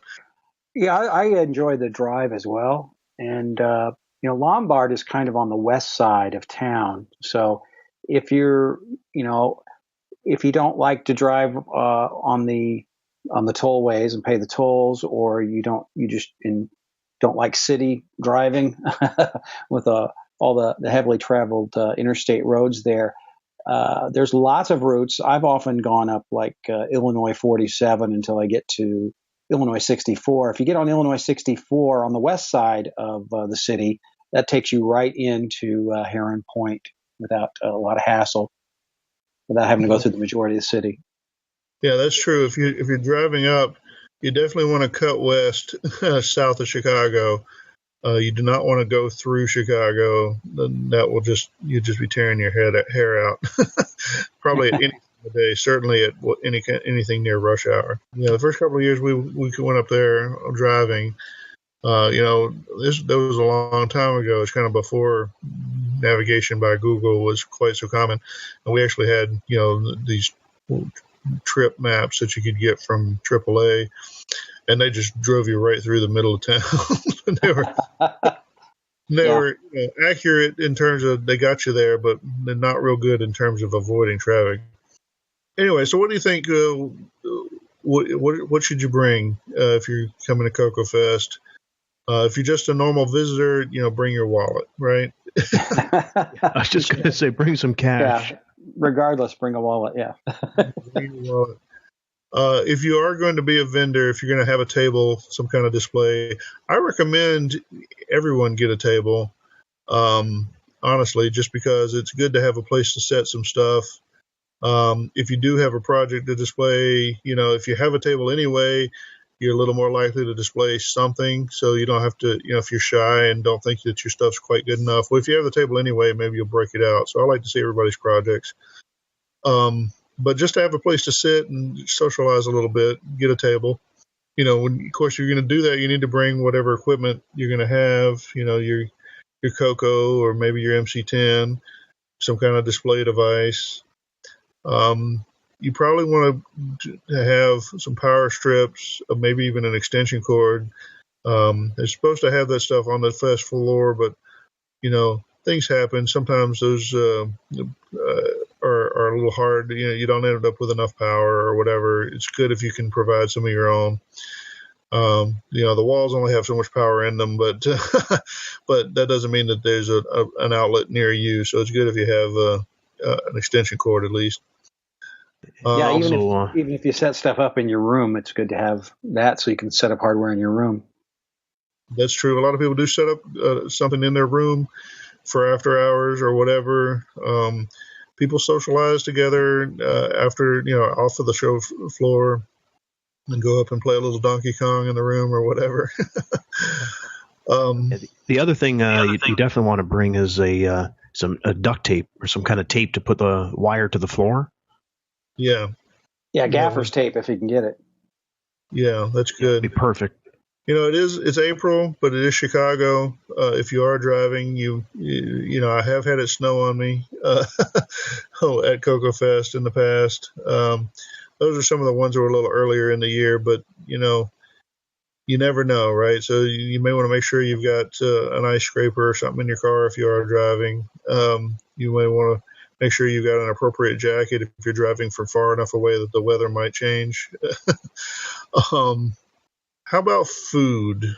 There's not a ton of restaurants immediately near the location, right? There's a couple of places across the street. There's there's a Jimmy John's. There's a kind of a local bar or whatever. I forget what it's called. There's a continental breakfast available in the hotel if you're staying there. That's true. There is a Burger King or something pretty close by, like on the corner, pretty close. And a McDonald's.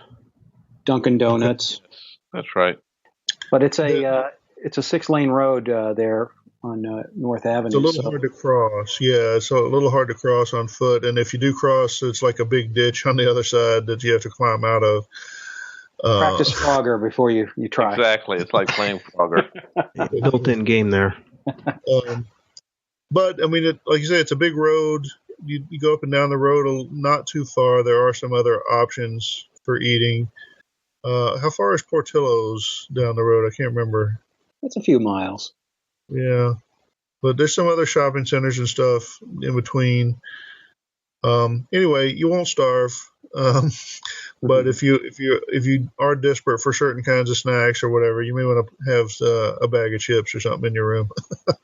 Yeah, it's always a good idea to bring water and your own type of food, right? The other thing, too, is there's usually a dinner on Saturday night. I don't know what Glenside has planned this year, though.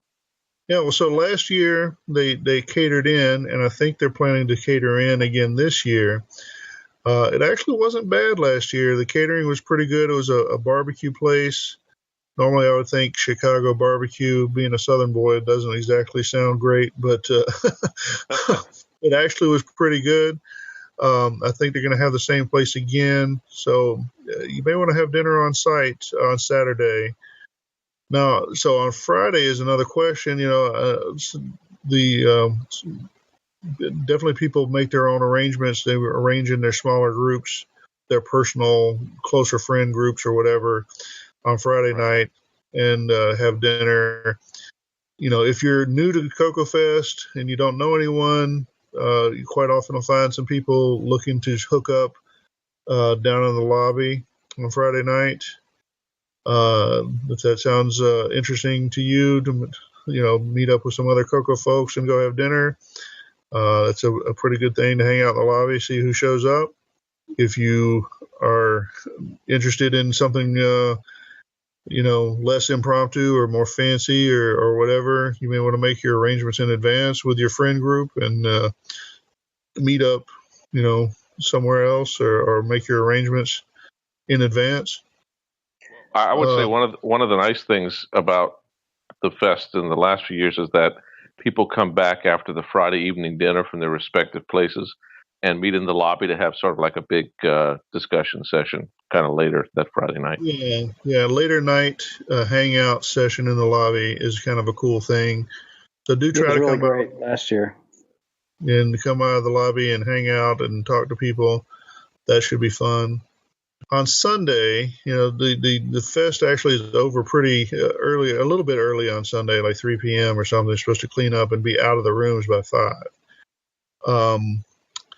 But there's still plenty of places around. So, after 5 or whatever, you take your new CoCo friends out and go have dinner at the local Mexican place or whatever you like, Italian or whatever.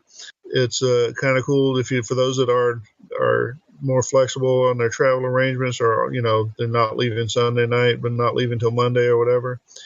It's a good way to have a little extra socialization time with your CoCo pals. So your Friday night dinner and your Sunday night dinner. Like I said, the Saturday night, I definitely recommend everyone hang out Saturday night and have the dinner on site because it was pretty good last year. Yeah, I'm going to this year. Yeah, that food was great, actually. I was impressed. It's a good time to catch up with people as well. A lot going on during the day, so as those evenings of social time are just great because it gives everybody a chance to just step away from their tables and see each other. Yep, hang out, talk about projects, whatever. Or talk about grandkids, whatever. CoCo Cat? No grandkids. No grandkids.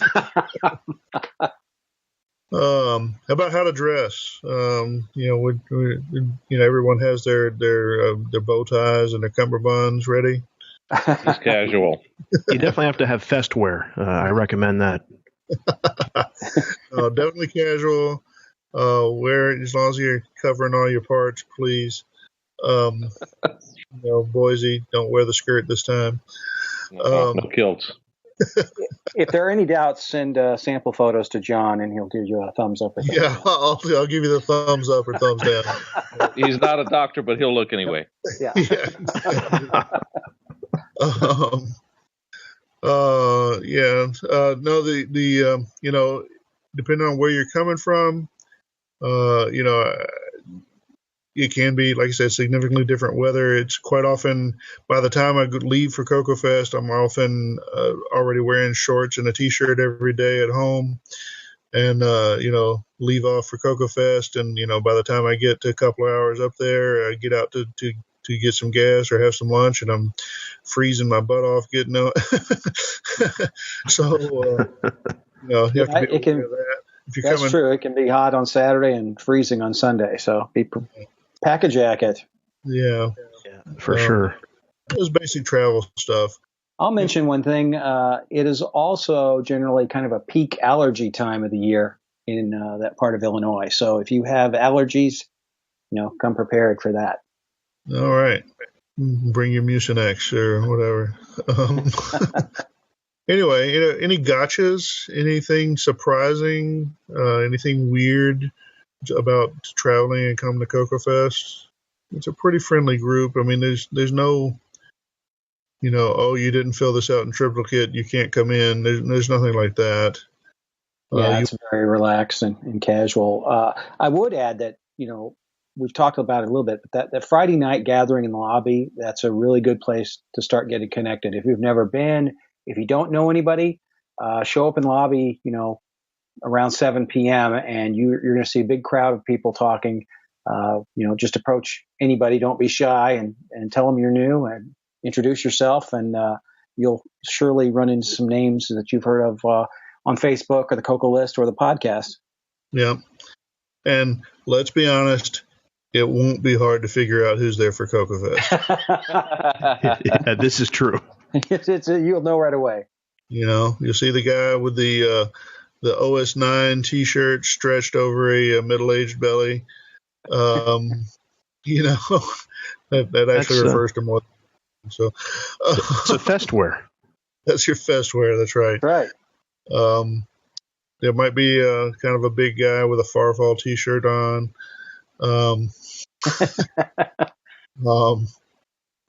Whatever. I'll be the one with a picture of Neil and John on my shirt. Yeah, that's right. That's so your wife can hug our faces. That's right. Every chance she gets. Yeah. So there is one thing that's a little, and I don't think they were there this year, but the past couple of years, it seemed like there seems to be some kind of youth athletic tournament or something that gets scheduled at the same time, and so quite often you're sharing the hotel with a huge number of teenage athletes. You guys notice this, like soccer or whatever? Yeah, I've seen that from time to time. And so, I mean, they're fine. They've always been polite, whatever. But just so you know, there will be a lot of hustle and bustle at the continental breakfast, and quite often, like I say, it may make it difficult to make your hotel reservation. So you want to go ahead and make your reservations, now or as soon as possible. So yeah, there's a lot of times there's a lot of teenagers there. Sometimes, I don't want to create the impression that it's going to create problems in the hotel, people staying up late or anything like that. They are there to play their sport or whatever. So I've never really had a problem, but no, either have I. Yeah, it's been good there every year. And I guess for people who have never been to CoCo Fest, the fest itself is at Heron Point Office Building, which is like at the other end of the parking lot from the hotel. So you can walk to it, but it's not connected to the hotel. So that's not going to cause you any kind of issues with attending the fest either. Yeah. And it's not even a far walk. It's really just the other part of the parking lot. The hardest part of the walk is inside, where you have to walk from one end to the other to the elevators, and then from the elevators back towards the other end. It's a little silly, but what about special rituals that you have when you go to the fest? Is there anything that you do that's meaningful to you while you're at the fest? Well, I do go to the church service and the sing along.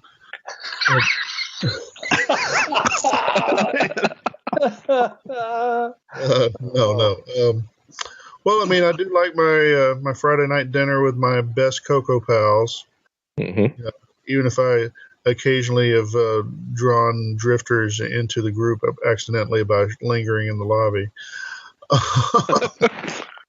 But I used to, when at the old location, there were 3 or 4 years when I flew in, and I'd get the rental car, and I would drive this sort of back way to avoid tolls, and I'd drive through West Dundee, Illinois, and there was a restaurant there, or I guess a microbrew place that made their own beer, and I'd stay there and get their beer. I even got a growler once and had to drink the whole growler over the course of CoCo Fest. That must have been a great CoCo Fest. That was awesome. Man, that was great. Sounds like good beer. Yeah. I've got a ritual that's very meaningful to me.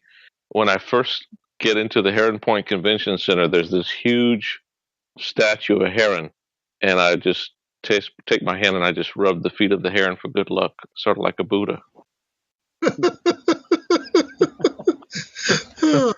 Okay, I didn't know that. I'll have to remember that next when we get there. Yeah, there's a little spot that's wore out there. That's probably my hand that's been there a number of times. Yeah. Well, we'll have to start a new tradition: touch the heron's feet. I like it. Those elevators are very elegant. There are 3 of them. Yeah, that at the actual convention center, not in the hotel. It is something I would mention. It might not be obvious to you, but there's a back entrance on the parking lot, and it's a bit easier to get in and out from the back, which is it's a bit back even behind the convention center, and so it can be easier to get in and out through the back entrance of the parking lot than to come through the front entrance. So if you're driving or renting a car and driving to the hotel location, you may want to be aware of that. Sneak all the goodies in the back door. Well, I'm just saying it's a little easier. I just find it easier going in and out the back than trying to come through if you go through the front entrance, if nothing else, you have this problem because it's a 6-lane divided highway.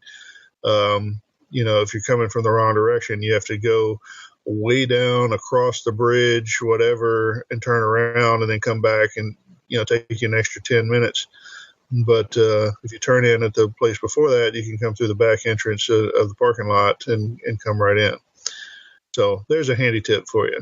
Yeah, that's right off of North Columbine Avenue. I think this is the part where Mark's laughing right now on the episode. I don't know. Anything else? Have we beat it to death? We've beaten it to death. But it's a blast.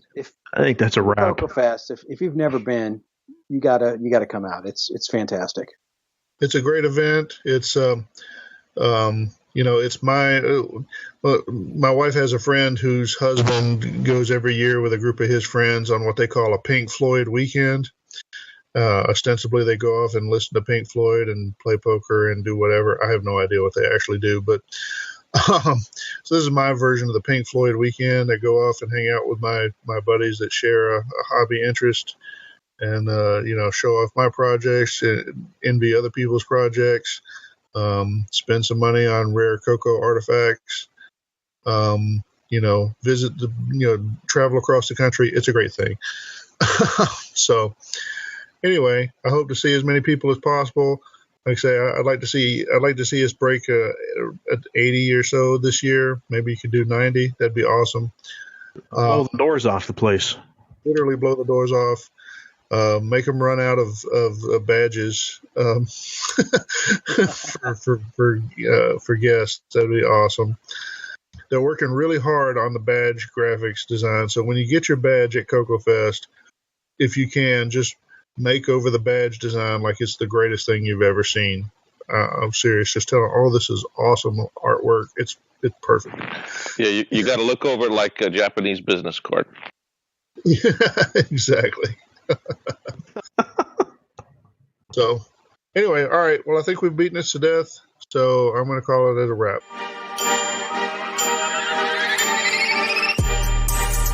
I'm in love with the CoCo. I'm in love with the CoCo. Fruity Pebbles, that's a no-no. Yeah, I'm in love with the CoCo. Captain Crunch, that's a no-no. Yeah, I'm in love with the CoCo. Yeah, I'm in love with the CoCo. I'm in love with the CoCo. Hello, Coconuts. This is John Linville back with another little tech segment. Today we are going to talk a bit about the Burke CoCo XT2 adapter board. This was a hard disk interface for the color computer, or really, to be honest, it was an interface to an interface. Because hardware-wise, the board is literally a CoCo bus to ISA bus, as in the industry standard architecture bus or the PC bus. It's 8-bit ISA or IBM PC compatible bus. Anyway, it's an interface between those two buses, and so the Burke interface itself is really not a hard drive interface. It's just an adapter to connect one bus to another.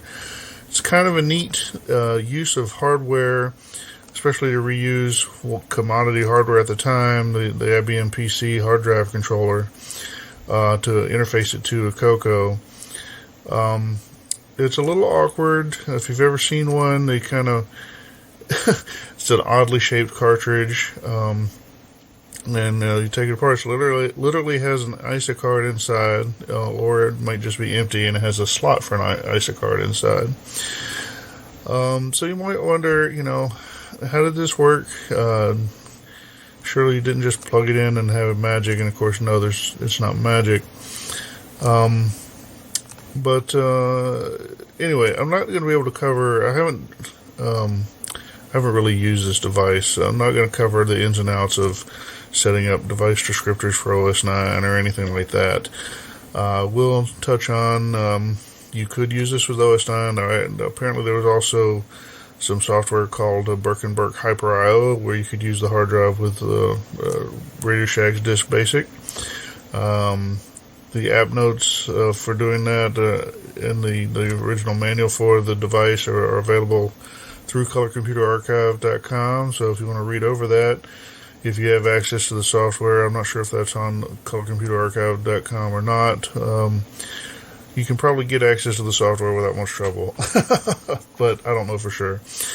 Anyway, this is not about how to use the software. This is literally just an overview of how the hardware works, because I think it's kind of a neat trick. Also, and we're not going to talk about the some versions of the board, or maybe all of them, had a real-time clock, a Dallas Semiconductor 1215. This is wired into on the I/O side of the board in a very straightforward fashion. So if you have any hope of understanding my explanation of it, you can just look at the schematic and figure it out. It's it's that simple, or at least it's that straightforward. So with all of that taken care of, let's get down to a description of sort of what's going on. So if you remember back when I talked about the CoCo bus, the CoCo bus connector basically has all the address pins for the 6809 and all the data pins, and signals like the clock signals, E and Q are both out there, and there's a few others, but they're not really going to stress them here. There are two separate chip select pins, basically. One's called the cartridge select, or CTS, and then there's a SCS, or spare cartridge select. And the SCS is generally used for the device-oriented selects, particularly the floppy drive controller. That corresponds to accessing address hexadecimal FF40 up to FF5F, I guess, by default. And then the cartridge select corresponds to memory reads from C000 through DFFF. Anyway, so you have one bus, one set of address pins or whatever, two chip selects, and that's what you've got to work with. Now, like I said, this adapted to an ISA card for the IBM PC, particularly for an ST506 style disk controller. Now, these are the oldest style of disk controllers for the PC. There were two basic varieties. There's MFM drives and RLL drives. They were basically the same from a software perspective. You could swap out an MFM controller for an RLL controller, and in many cases expect to get twice the capacity from the same drives. I'm not sure if that was universal or not. I don't know. It's a little bit before my time, honestly. Anyway, so it's the genius idea here is just take this card that's out there for the PC and figure out how to plug it into the CoCo. And so in the card itself, the Burke adapter, this CoCo XT, literally looks like a plug for the CoCo cartridge port with a socket for a PC card on the other side. And not a lot in between, but there is a little bit of extra stuff in there. So for example, on the PC bus, the ISA bus, so the 8086 or 8088 architecture for the PC uses separate instructions for I/O operations versus memory read operations. They look a lot alike on the bus. You're using the data pins and address pins. It's just that there's separate memory read, memory write, I/O read, and I/O write signals. Whereas on the CoCo, there's really just a read-write signal, because all of the CoCo's addresses are just memory accesses. That's really the 6809 processor works that way. So if you're going to interface from the 6809 style of bus to the 8086 style of bus, you're going to have to compensate for these, one read-write signal versus separate read and write signals for both memory and I/O. Anyway, in terms of memory, they've done a pretty simple thing. They've basically just taken the cartridge select and passed it right over as memory read. And in this case, it's only going to be used for reading from the ROM socket. And so there's really not much to be doing. So if you look at the schematic, it's just a straight line, right? No big deal. If you also look at the schematic, you can see that the I/O read and write is slightly more complicated, taking signals from both the SES and the R read write bar signal and the E clock, and running it through some simple logic and deriving. So I/O read bar, I/O write bar are derived from SES and read write bar, whereas the memory read bar it comes straight from cartridge select bar. For those who don't have an electrical engineering background, when I say the signal with bar at the end, I mean that it's active low. So when you want to activate the signal, you send a 0 or a low value rather than a 1 or high value. Anyway, don't worry about that. So, just like ultimately the CoCo bus, in most cases, most devices don't depend solely on cartridge select or SCS for their address decoding. Most ISA buses, in fact, no ISA buses devices did that because there weren't any specific device signals as part of the ISA bus, at least not as far as I'm aware. So the ISA bus devices have to look at the address bus and see if the address matches what they think they are. So if you remember in the ISOBUS, you'd get a new card, you'd have to go and set jumpers. And quite often those jumpers were for memory offsets. Sometimes they were for I/O offsets. Anyway, that's what you're doing, is setting telling the device what addresses to respond to. So it's kind of driven from the receiver end instead of the transmitter end. So that's fine. So here's where some of the cleverness comes in. Well, number one, in terms of memory addresses, the 8086 or 8088 processors actually had 20 bits of addressing rather than the 16 bits that the 6809 has. Just to move on, well, so that means right there you've got 4 bits of the address space that have to be kind of hardwired. They're always set the same. And so they've done that for the highest 2 bits, and then actually all the 4 highest bits basically have been hardwired. And so the normal addressing range for the SD506 adapters was at C8000, and so the top 2 bits are hardwired high, the next 2 bits are hardwired low.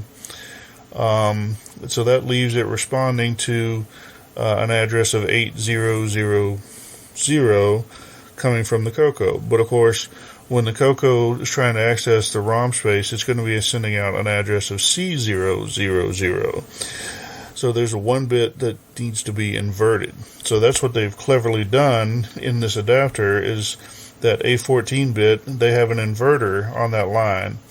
And so when the CoCo sends out the C000 part, it would look like, without that inverter, it would look like CC000 to the SD506 adapter, the ISA adapter, and so he wouldn't respond. But with that inverter in place, that C000 now looks like C8000, and so the ROM on that adapter will respond. So there's your ROM, mostly. We're going to have to come back to visit the ROM after I get through talking about the I/O stuff. So the I/O addresses that the ISA adapter, the SD506 adapter, is set to respond to are actually in the 320 to, I guess, 323 originally, that range. And like you say, the normal access that activates SCS from the CoCo would be in the FF40 to FF5F range. So if you look up the Birkenberg adapters, you'll see that their I/O addressing is specified as FF50 to FF5F. Let's see, I guess there's one more little tidbit here, is that the I/O addresses on the ISOBUS, I think, are only 12 bits. So FF50 to FF5F, undisturbed, is going to come across looking like I/O address F50 to F5F. And so what they've done then is they've done this inverter trick on the address lines, similar to what they did for the ROM side, but they've put them lower down in the range that would be affected by these I/O addresses. And they've got 3 inverters in place, and so I'm going to rely on my notes here. I hope that they're correct, but the inverters are in place, and they can turn the F50 part gets turned into a 320 part. So FF50 to FF5F becomes 320 to 32F, passed on to the ISA adapter in terms of I/O addresses. And so now both parts of the adapter are going to be able to respond depending on what you've sent across from the CoCo. So it's really pretty clever. They just have remapped the addresses a little bit, and so it's now just a simple matter of software of using the correct address range. But, like I said, the address lines are shared both for I/O addresses and for memory addresses. And so, remember I said we need to come back to the ROM address thing. If you do put a ROM that you want the CoCo to be able to read on this SD506 card, you now, not only do you have the one address line inverted that makes things right so that your CoCo C000 address looks like the ISA C8000 address. So that's good, but then you have 3 more lines that are inverted. And I don't know what the math comes out to be, but, somewhere in that, C8, those last 3 bits of addressing are going to be scrambled now. Depending on, the number going in, it's going to have 3 bits inverted and come out different on each side. So if you were going to take an image that you would normally program to a ROM, like on the CoCo, just a normal memory image, sequential program, or generally speaking, if you burn that as is and put it on this SD506 adapter and try to run it from the CoCo, it's not going to work because it's going to be all scrambled. The address order will be all scrambled. And so that's why if you've ever seen discussions about, there was a product offered to go along with this adapter from Birkenberg that was called a CoCo XT ROM, which was basically a boot ROM, for booting this, I guess, either into OS 9 or maybe into that Hyper IO stuff I mentioned. I'm not 100% sure on the Hyper IO or whatever, but anyway, if you ever find a CoCo XT boot ROM image, the data in it you'll find is scrambled, or at least it seems scrambled. If you then put it into one of these CoCo XT adapter or an SD506 adapter plugged into CoCo XT and then read it through the CoCo, it'll come out looking correct. So I don't know. I guess I originally heard that those CoCo XT ROMs were scrambled, and I just assumed it was some sort of weird attempt at copy protection or whatever. But no, it's just a natural fallout from how they've done this ISA to CoCo bus adapter.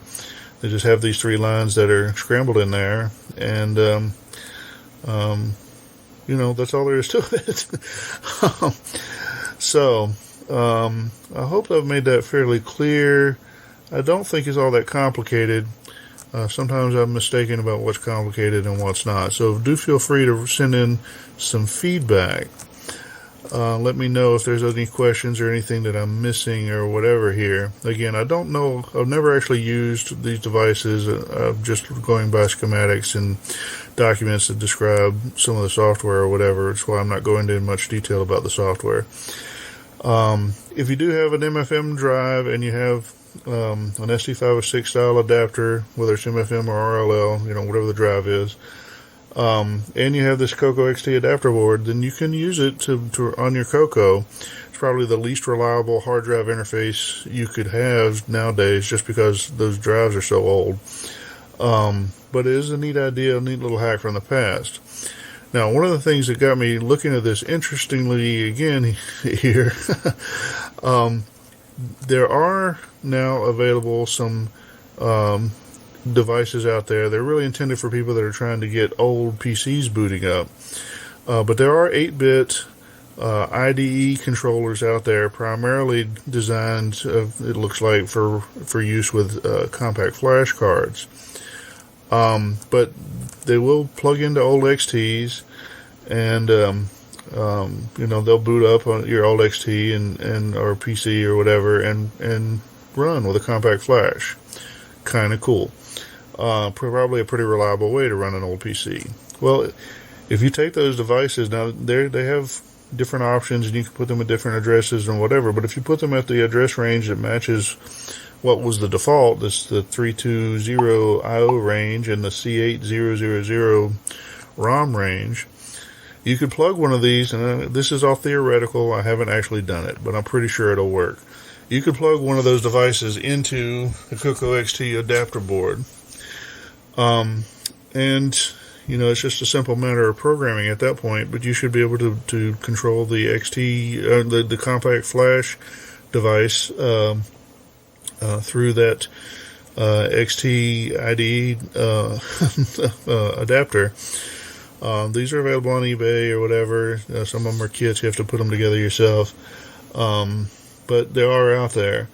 And it could be an option if for some reason, if you have a Birkenberg adapter laying around that you want to use, or for some reason don't like the other options that are available out there, like CoCo STC or whatever, or if you want something that feels old but maybe isn't as unreliable or whatever you want to do. So you could use this device out there. And like I said, if you want to write your own boot ROM, which you'll probably have to do. I doubt if the old CoCo XT ROM will boot off a modern compact flash device. I could be wrong on that too, but hey, I guess you could try it. But either way, if you do write your own code, you're going to have to figure out how to scramble the order of the bytes in the file so that it matches the address lines that are there that are scrambled to make the I/O addresses match up. Anyway, I think that'd be a cool project. It's on my list now, my infamous list that I'll have to retire tomorrow to ever get to most of it, but it is on the list of possible projects for me, so I may do something like that. I do have one of those XT IDE adapter cards. So, one other thing that originally caught my eye a couple of years back, once I made the realization that this Birkenberg adapter board is really just an ISA to CoCo bus adapter card, if you exploit these inverted address lines correctly, or perhaps if you go in and modify the wiring yourself on one, if you have enough soldering skill or whatever, and you're comfortable doing that, then theoretically you could make just about any 8-bit ISA adapter board work with a CoCo using the Birkenberg hardware. Your mileage may vary, of course. It probably will depend on how big the card itself is and that sort of thing. If nothing else, you could reuse the basics of the design and design your own board to do something similar if you were determined to do that.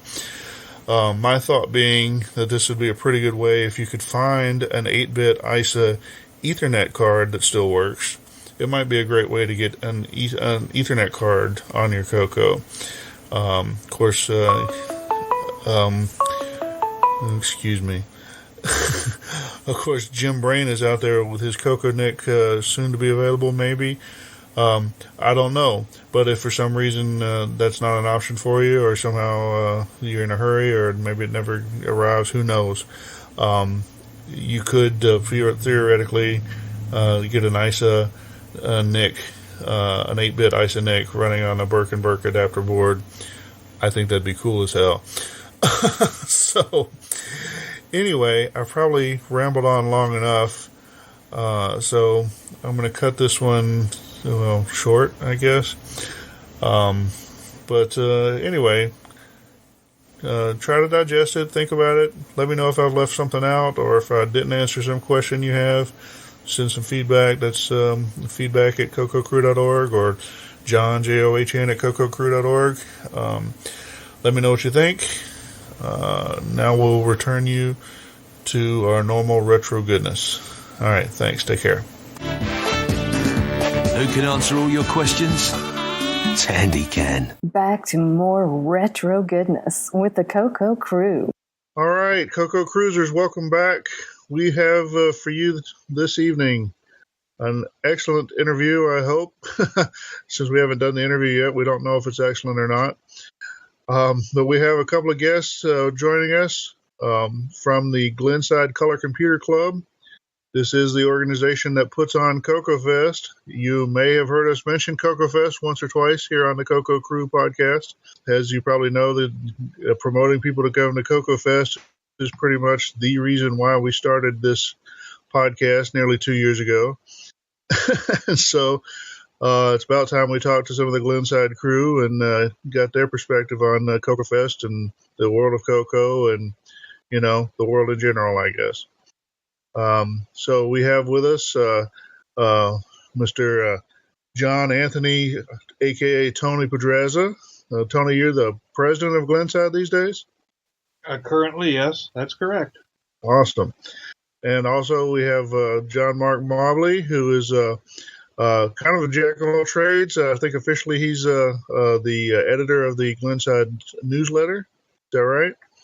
Yes. Bob Swoger still assists me in the editing, but my name is listed as the editor. Cool.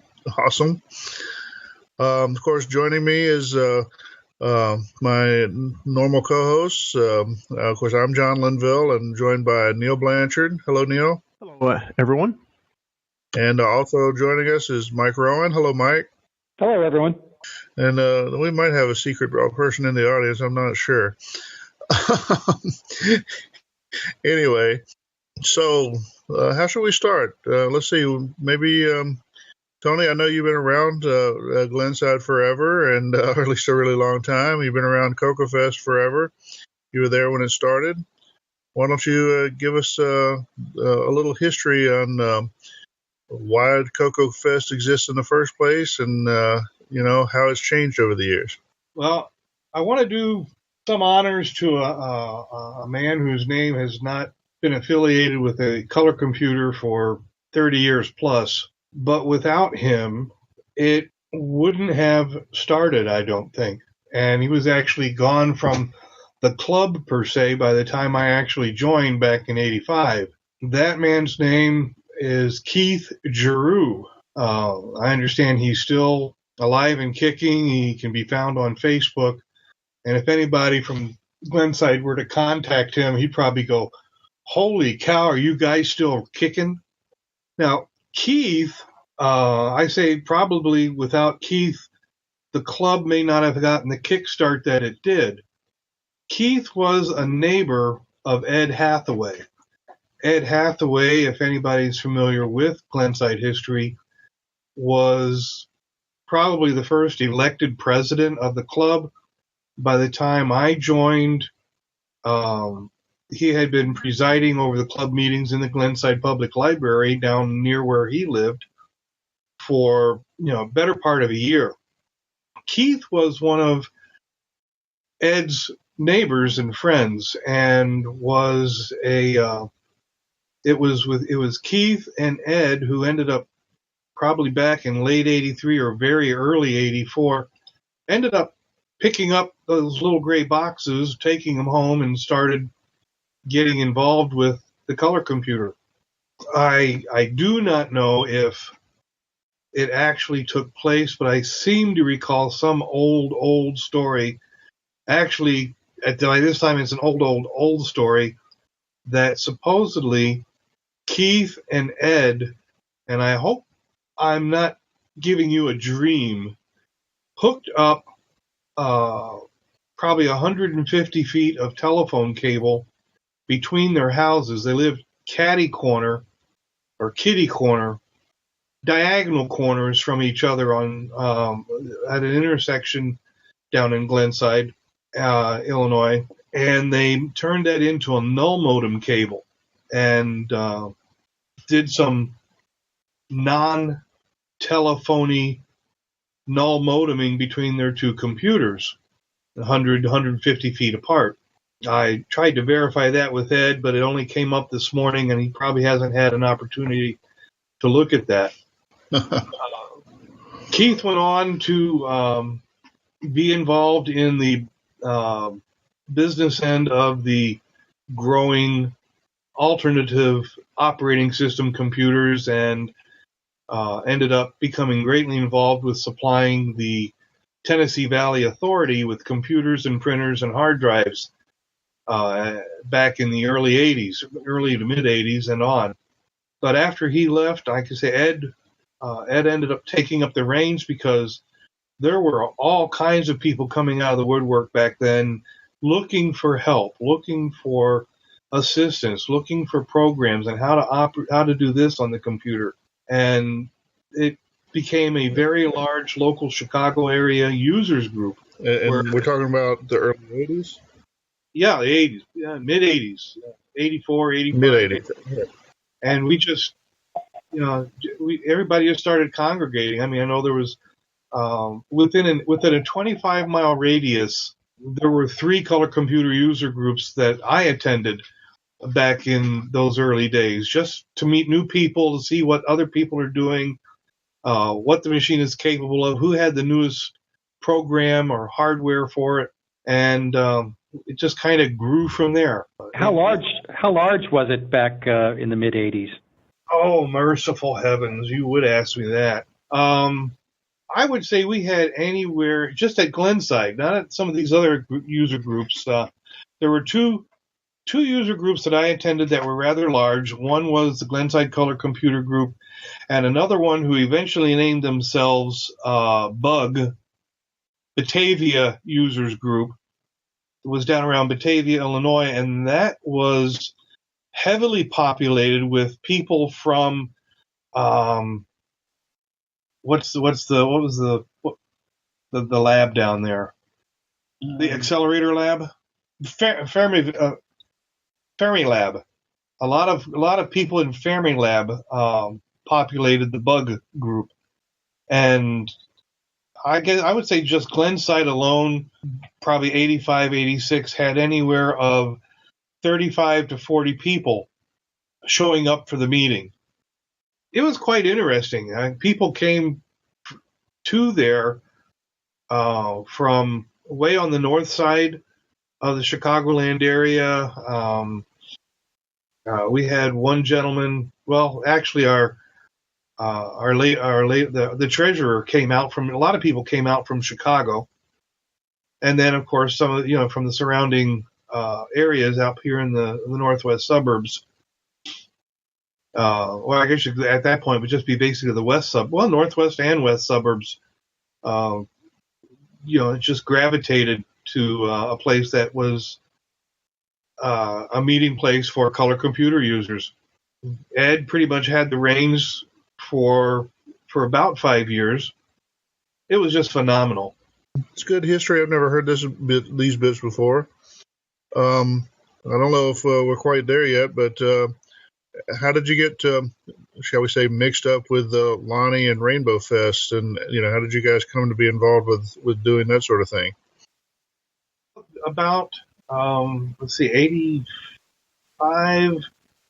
the Chicago Area Users Group was the host club for Rainbow Fest, I think. Then I think about 87, Glenside started to get its nose involved as being the host club.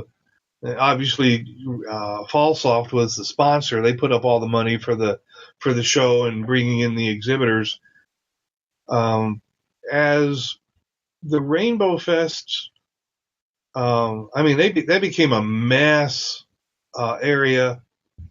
I don't mean thousands and thousands. I'll leave that up to Lonnie, but there was 1,000 to 1,500 over the course of 2.5 days in 86 to 88, I would say, of visitors that gravitated from the Midwest region and from far west, people coming into the Chicago area to go to the Rainbow Fests.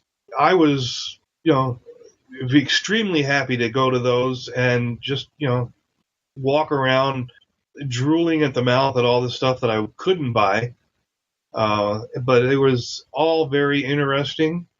You could go back to the archives and look at the history of the Rainbow Fest and the attendees. We had a booth, Glenside had a booth pretty close to the Fallsoft booth. I constantly make joke at the CoCo Fest occasionally about, I hate the interruptions. To do the interruptions on the mic and try to get everybody's attention for, special event coming up or this seminar starting or, in 10 minutes. Back in the Rainbow Fest time, the seminars were often on a different level, and they had 5 or 6 of them going at any one particular hour. That may be an over-exaggeration, maybe 4. But there was always interesting speakers, and of course, you had I want to say Kevin Darling gave a speech, gave a seminar once. I can't remember the guy's name. He was a Navy guy and was very strong with OS9. They gave seminars. Some of the exhibitors gave seminars about their product, especially if the product was somewhat technical, and it was quite active. When in 1990, Fallsoft had the last Rainbow Fest up in Schaumburg, 100 people there over the course of the 2.5 days. And they may not have been different people at that time. It could, just how many people came through the doors. People that came every day. It ended up becoming not financially viable for Fallsoft to put on one the following year. But we didn't know that at the time. And so everybody still had a great old time. But come around December, when one of our members, Carl Boll, he kept querying Lonnie, I believe, to find out how come we're not seeing any advertisements for a 1991 Rainbow Fest. And that's when it was finally published that there would not be a Fallsoft-sponsored Rainbow Fest. Well, that just really deflated all of our hopes.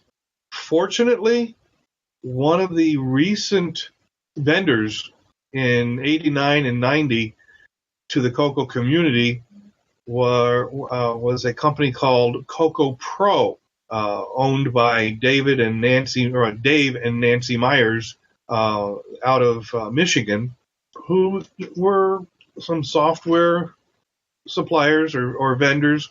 They would purchase complete systems that users that were from the color computer would sell them, and they would then advertise it and resell them to people who wanted to get into or expand their 6809 based systems.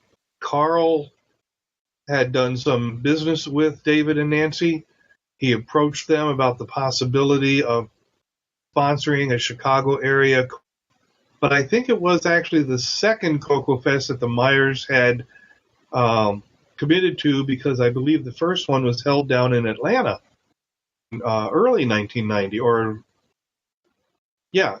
actually I think we would have been in October of 1990. There had not been a Rainbow Fest down in the southeast section of the country at all by that time. So the Atlanta area users group had contacted Dave and Nancy. They sponsored a rather well-attended grouping, and there were some write-ups about it on various newsletters. Carl saw that, got a hold of them, and asked them if they would be willing to sponsor one out here. Was the one in Atlanta where they released Marty's Nightmare? Not in 1990. Okay. That was released in Atlanta. Oh, okay. It was released in 91, in October of 91. Oh, okay. I believe I actually have a signed copy of that. The Glenside Club. If you find a venue that is viable in terms of not being super expensive, like the Marriott Hotel where the Chicago Rainbow Fest were held lately, he would consider it. Putting up the front money for one of these at that time, it's nothing to sneeze at.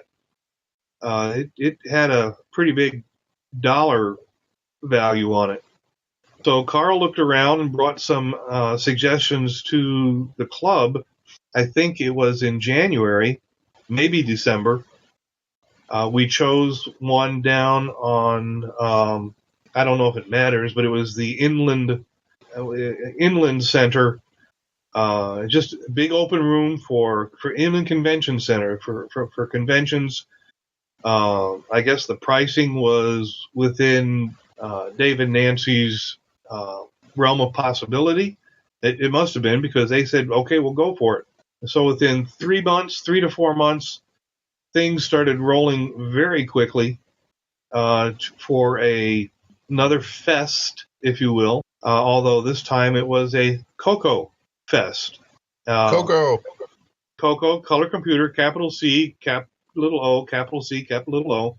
But that was also spawned off of the name of Dave and Nancy's business, which was capital C, little O, capital C, little O, capital P, capital R, capital O, exclamation point. So that's why we have CoCo Fest written like that. That's why the fest is always capitalized and has an exclamation point. If nothing else, it is a reminder should be a reminder to the long-timers that, hey, Dave and Nancy helped us get this going. This is our dedication of the show to them. Bring back those memories. You guys should apply for a trademark on that. Well, I suppose. But if it were an ongoing profit-making business, yeah, I would say so. But it's not. It's a fun thing. It's a not-for-profit organization. Glenside is, that is. And try to keep the quote-unquote big business idea and background out of the having fun bit, if you will. So that was 1991, the first one. I had the honor of picking up the Fest's keynote speaker. That was anesthesiologist from California, Dr. Marty Goodman. And just spending time with him on the way back from O'Hare Airport to the Fest and just chit-chatting about common everyday things, because I was not and possibly am not a hardware or software expert in making modifications. It was just a fun time of talking and getting to know him.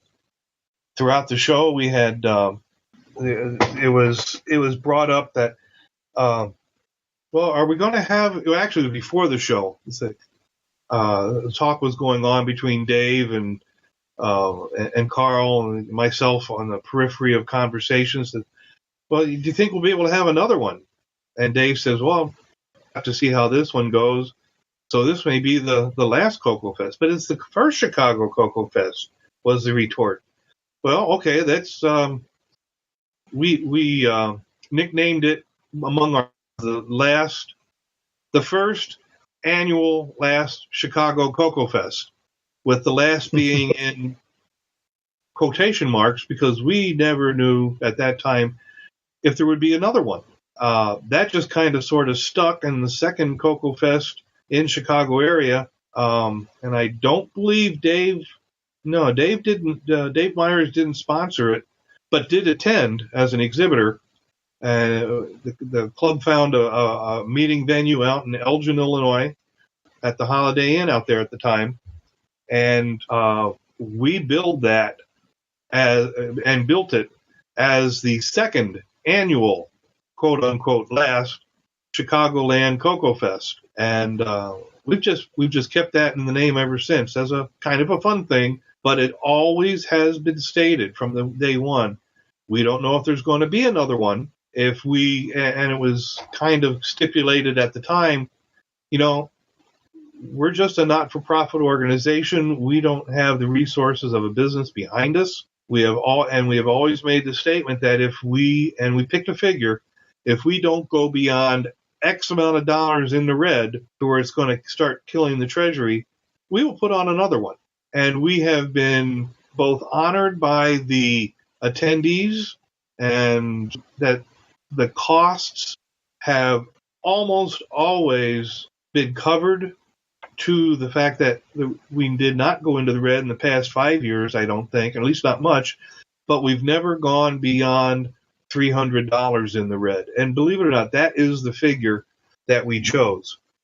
So over the past 26 years, we have had user-supported finances to these shows, to the point where we have not lost our shirts, if you will, in putting on the show. And I will tell you that it will average better than $2,000 just to rent the venue, just to rent the building for those 2 days. That's like, well, for that kind of a show, that's not too bad.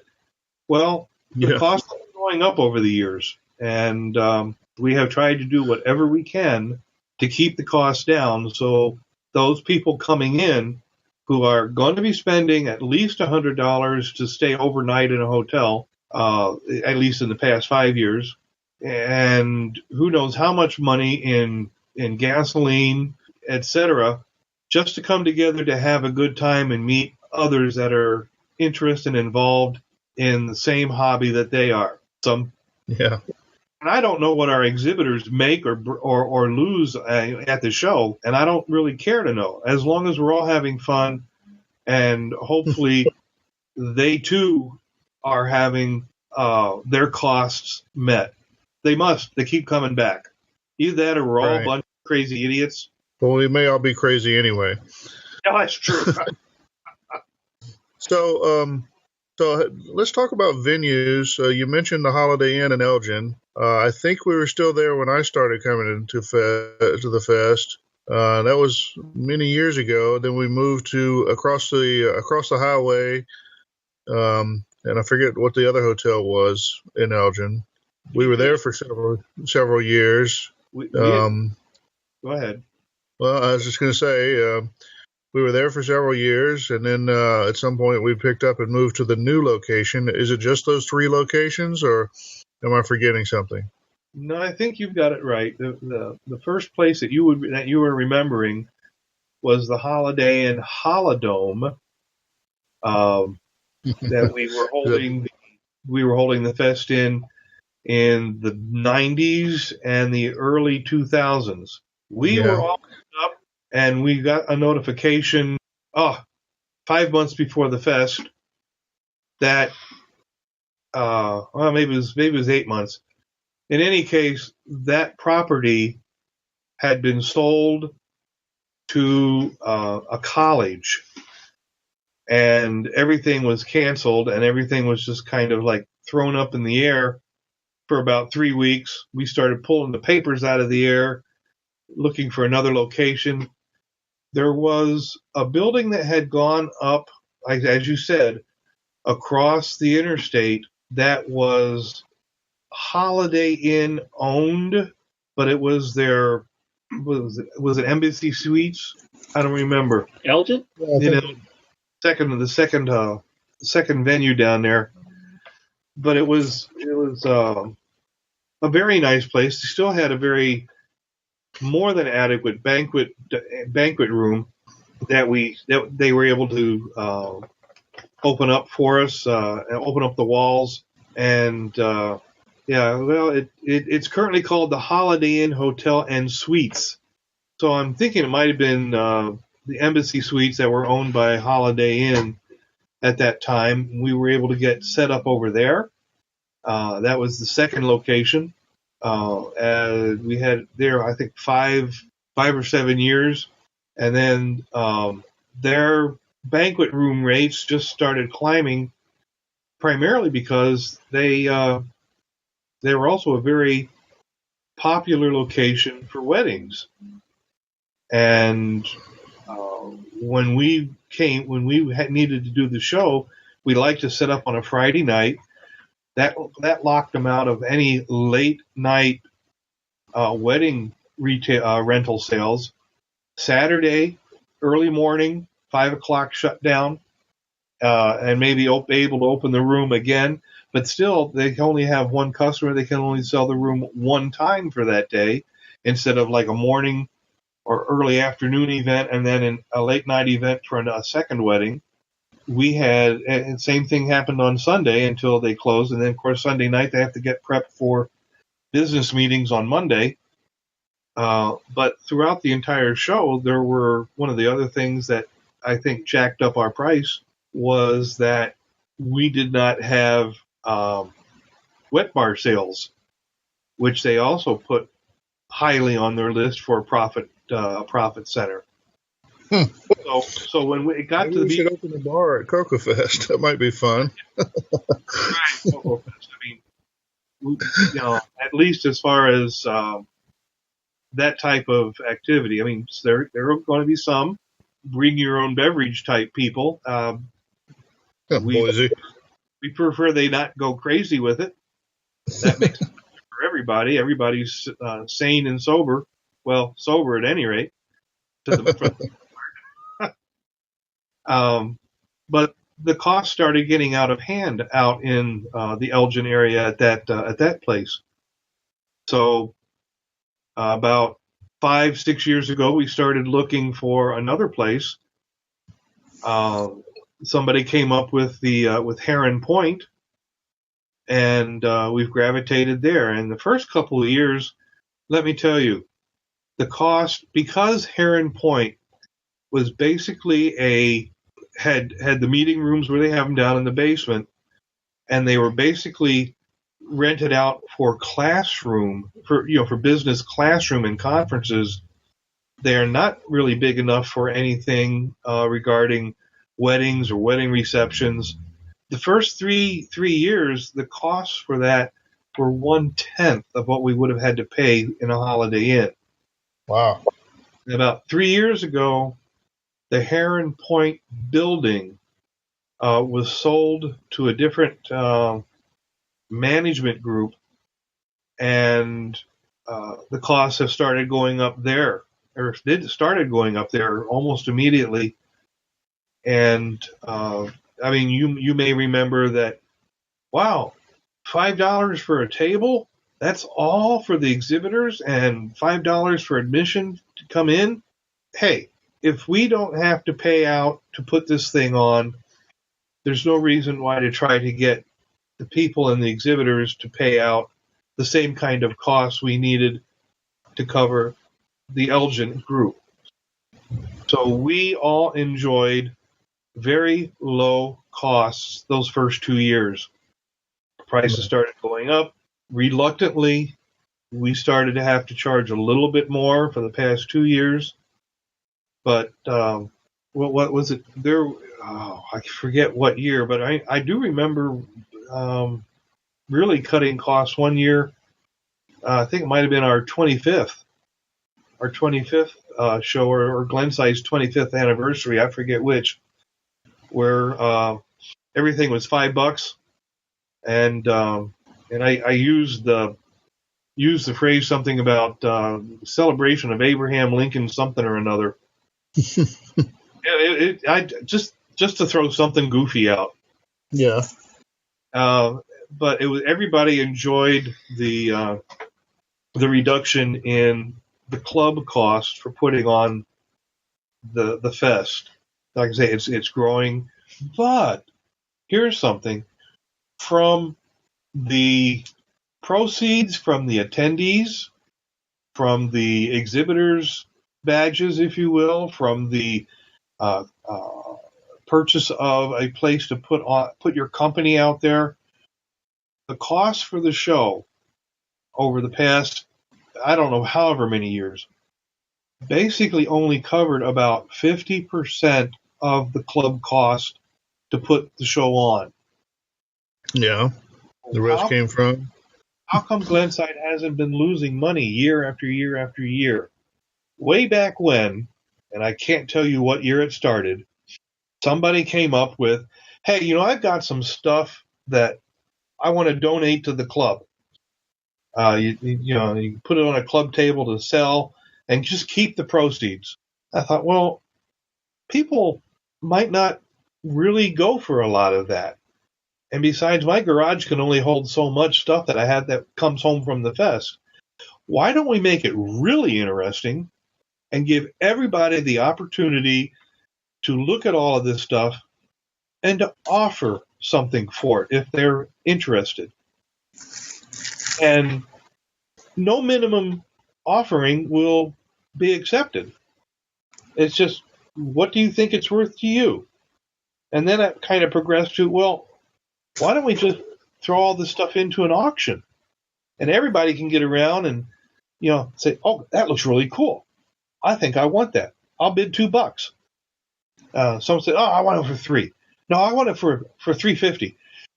That was the beginning of the no minimum bid auction, and the proceeds from that auction go 100% to help defray the cost of putting on the show.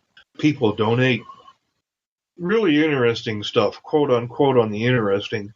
We had, I wish I could remember his name. You have to bear with me. I'm like the CoCo, aging. Yeah. And fails. But we had one year, I think last name was Baker. Jim Baker, I think. Jim Baker's company made telephone exchange center testers for Southern Bell and whoever else was using the relay operated switching stations. The interesting thing is what he used to set up the programming to sequentially test all these thousands of relays in these switching stations was a very repetitive but basic BASIC program that was run on a color computer and fed out through the bitbanger port to the racks and racks of all these relays that handled all of our phone calls for many years.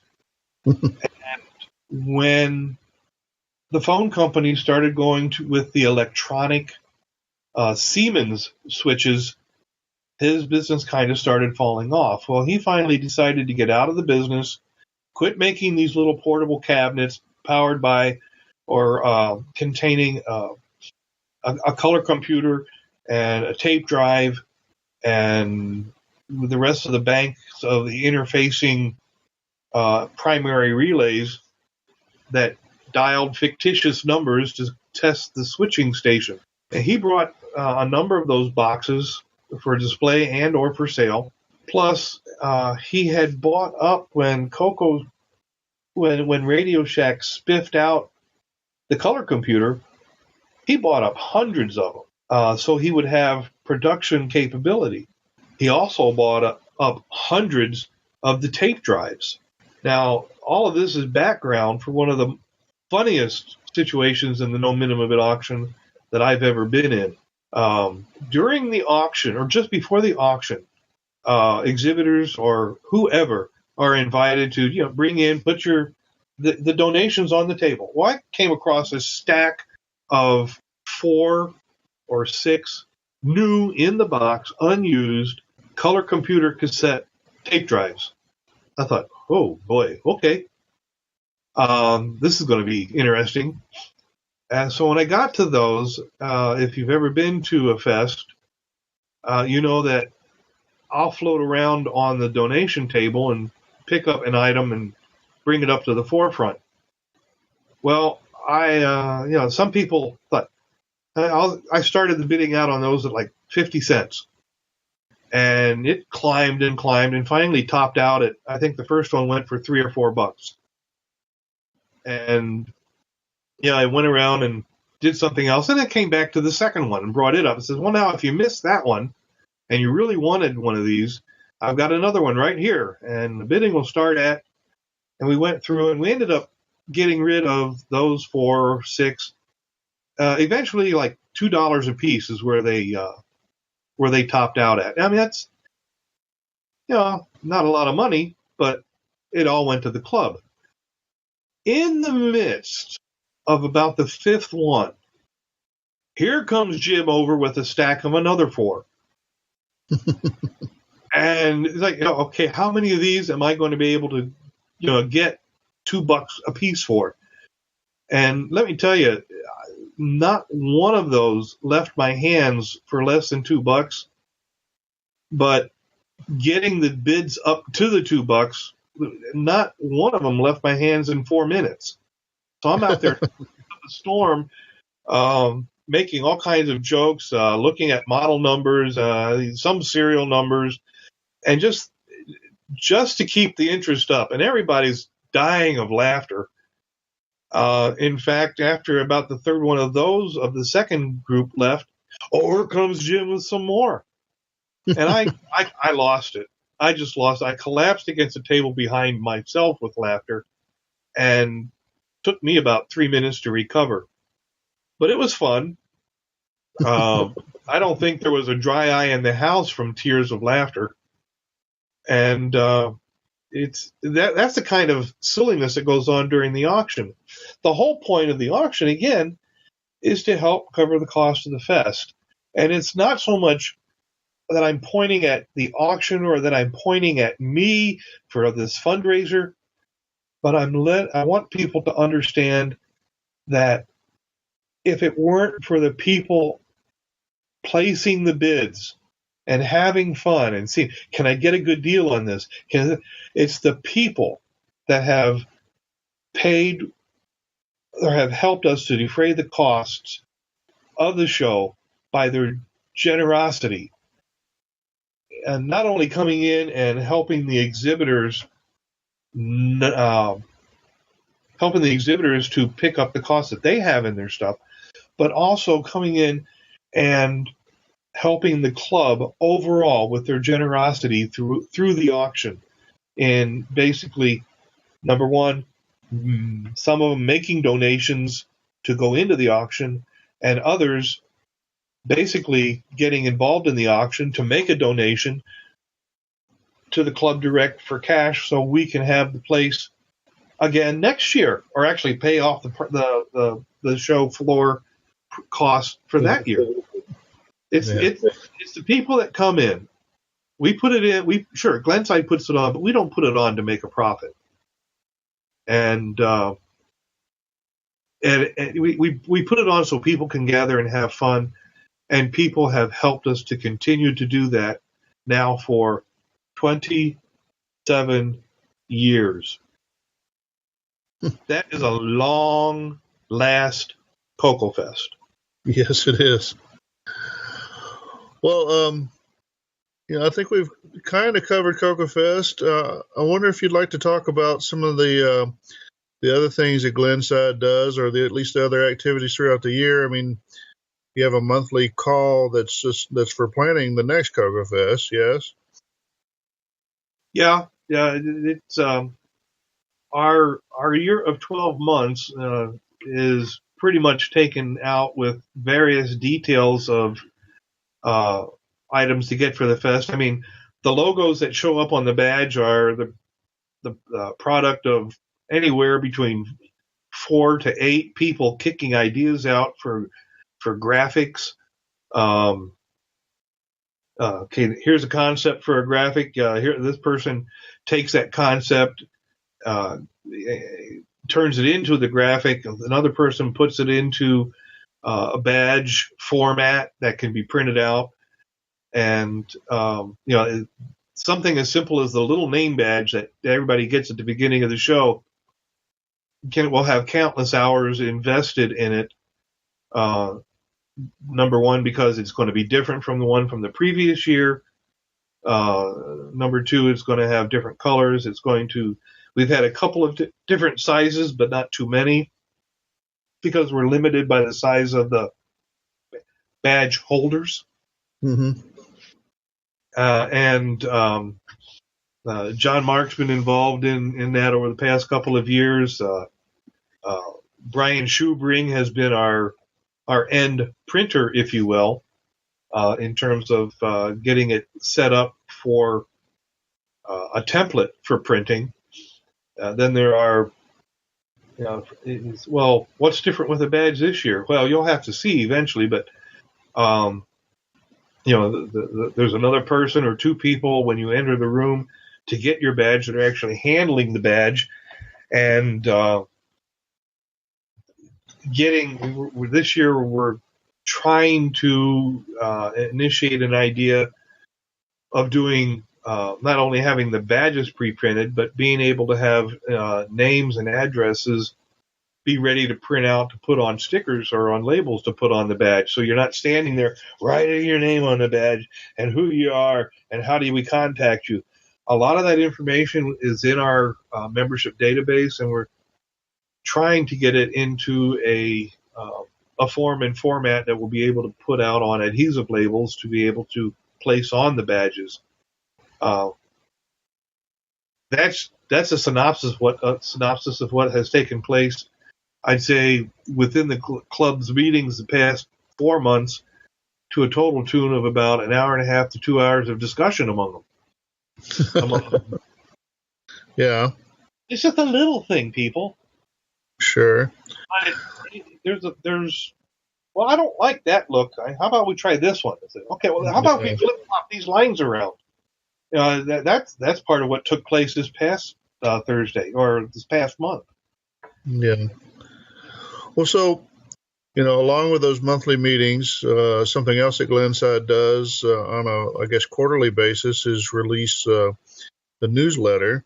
Since we have the editor here, John Mark, why don't you tell us a little bit about the process of releasing the Glenside newsletter, how you get your submissions, what sort of help you could use from the community, anything like that?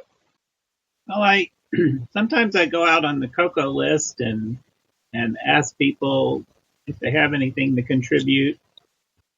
I sometimes write a few articles myself. John Mark, let me ask you a question.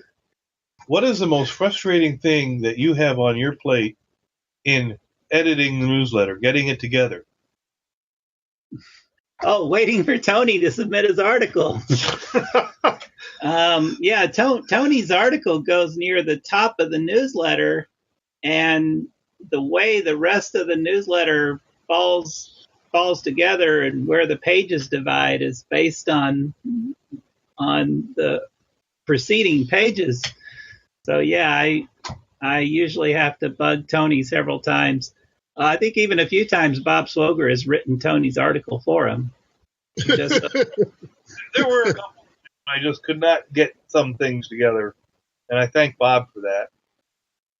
Not that I couldn't get it together. I thank Bob for filling it. There you go. Hey, put the responsibility and where it belongs, and put the credit where it belongs.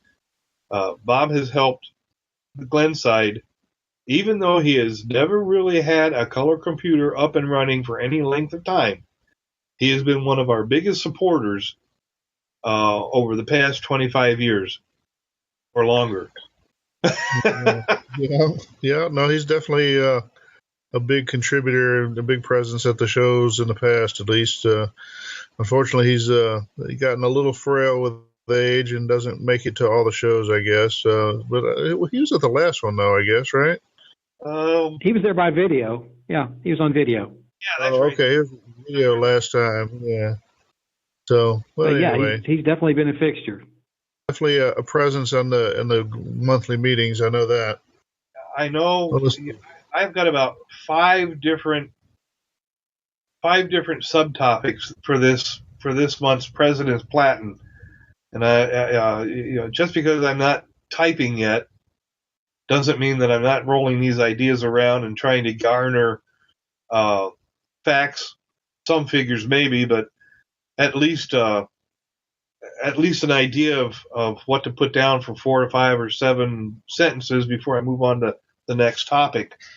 The President's Platin, unless I get totally focused on one particular item, as was my last one, which was a tribute to David Barnes, who was one of the practically original member of Glenside.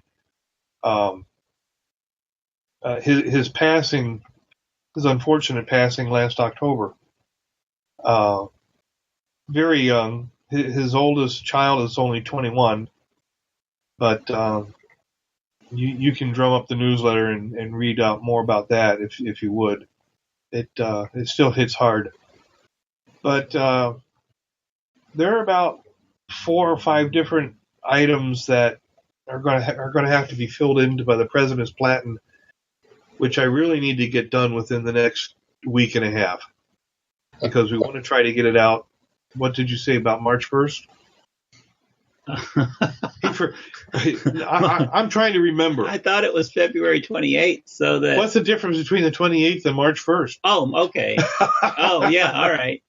I think we were wanting to try to find out a head count of who was going to be at the CoCo Fest for supper. Yeah. Well, I've got 10 days. I'll say I've got 10 days to get it completed. And we wanted to send out an email or something in the newsletter asking people, because it's difficult to plan how much food. We don't want it to go to waste. Last year we had 80 people, and actually we do want it to go to waste. The wastes of the people eating it. But we need to get a good idea of how many people to prepare for. In years past, we used to have a community dinner where we would go out to a restaurant.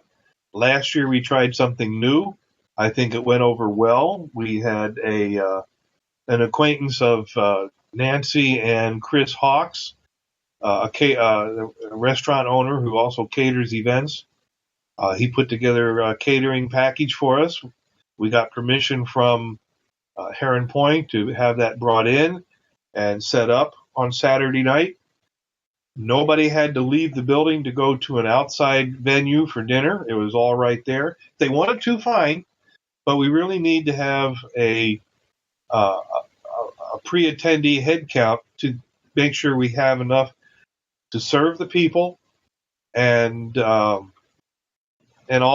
to know what kind of a dollar figure to put on that.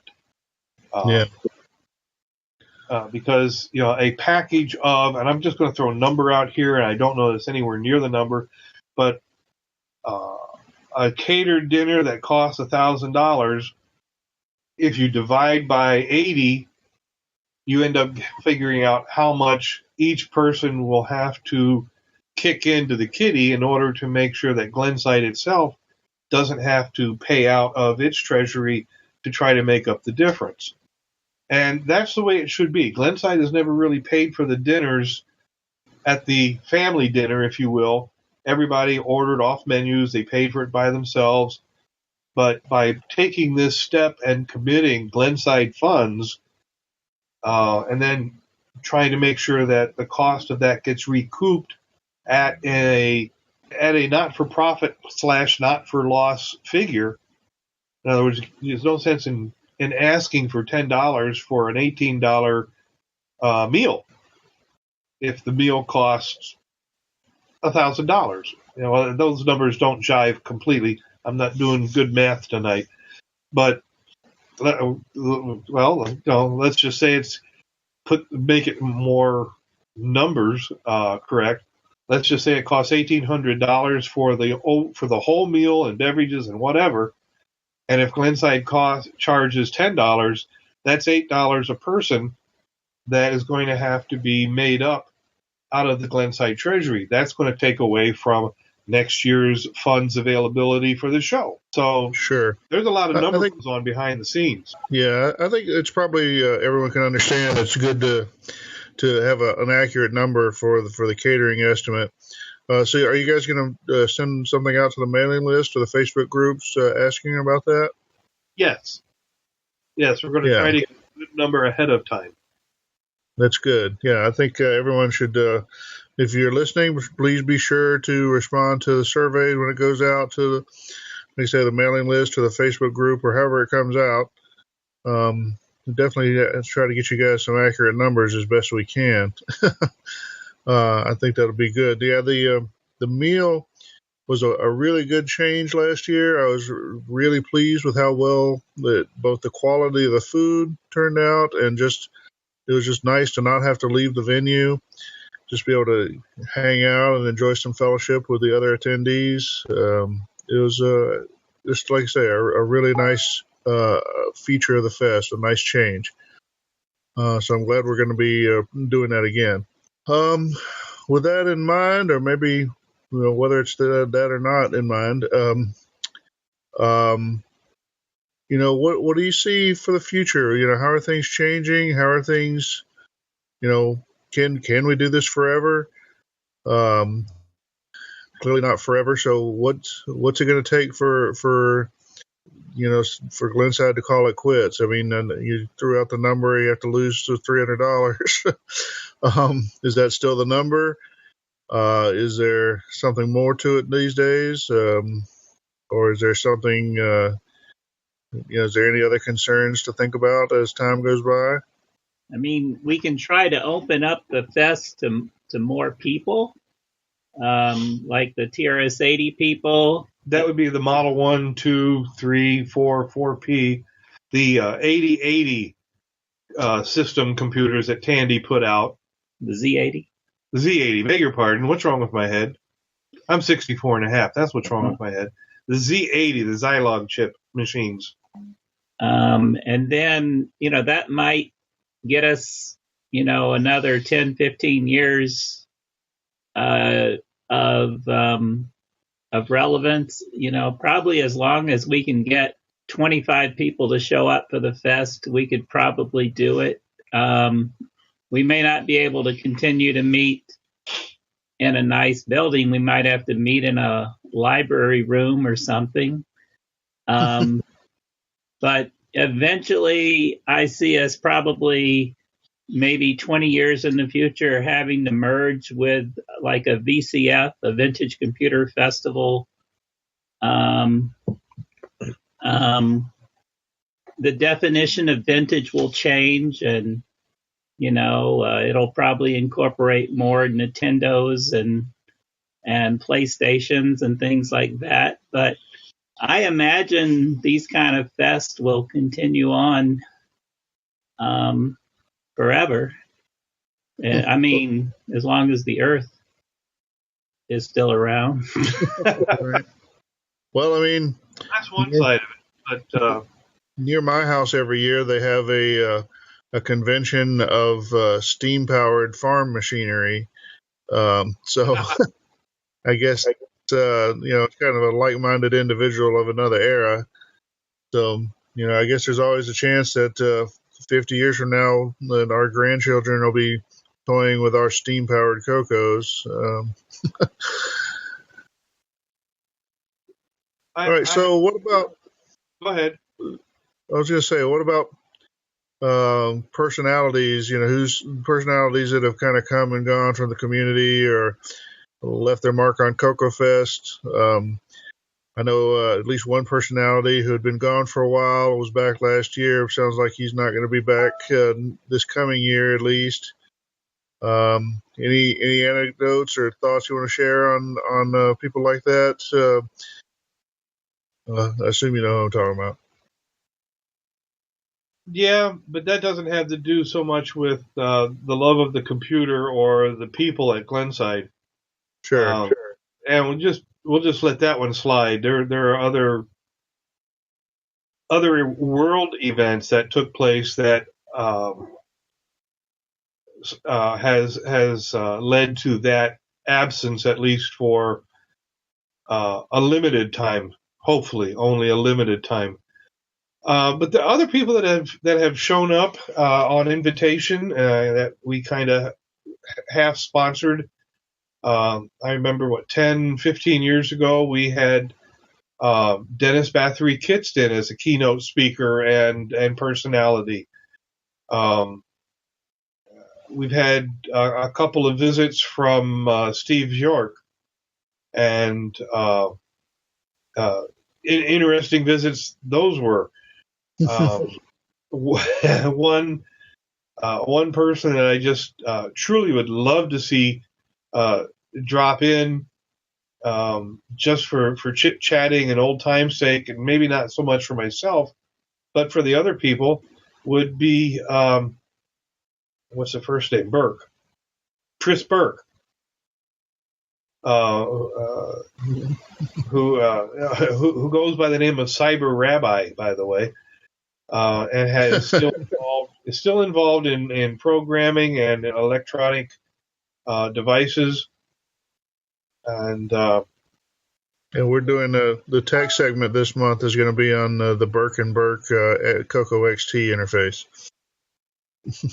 You might you might want to get his input. You can reach him on Facebook.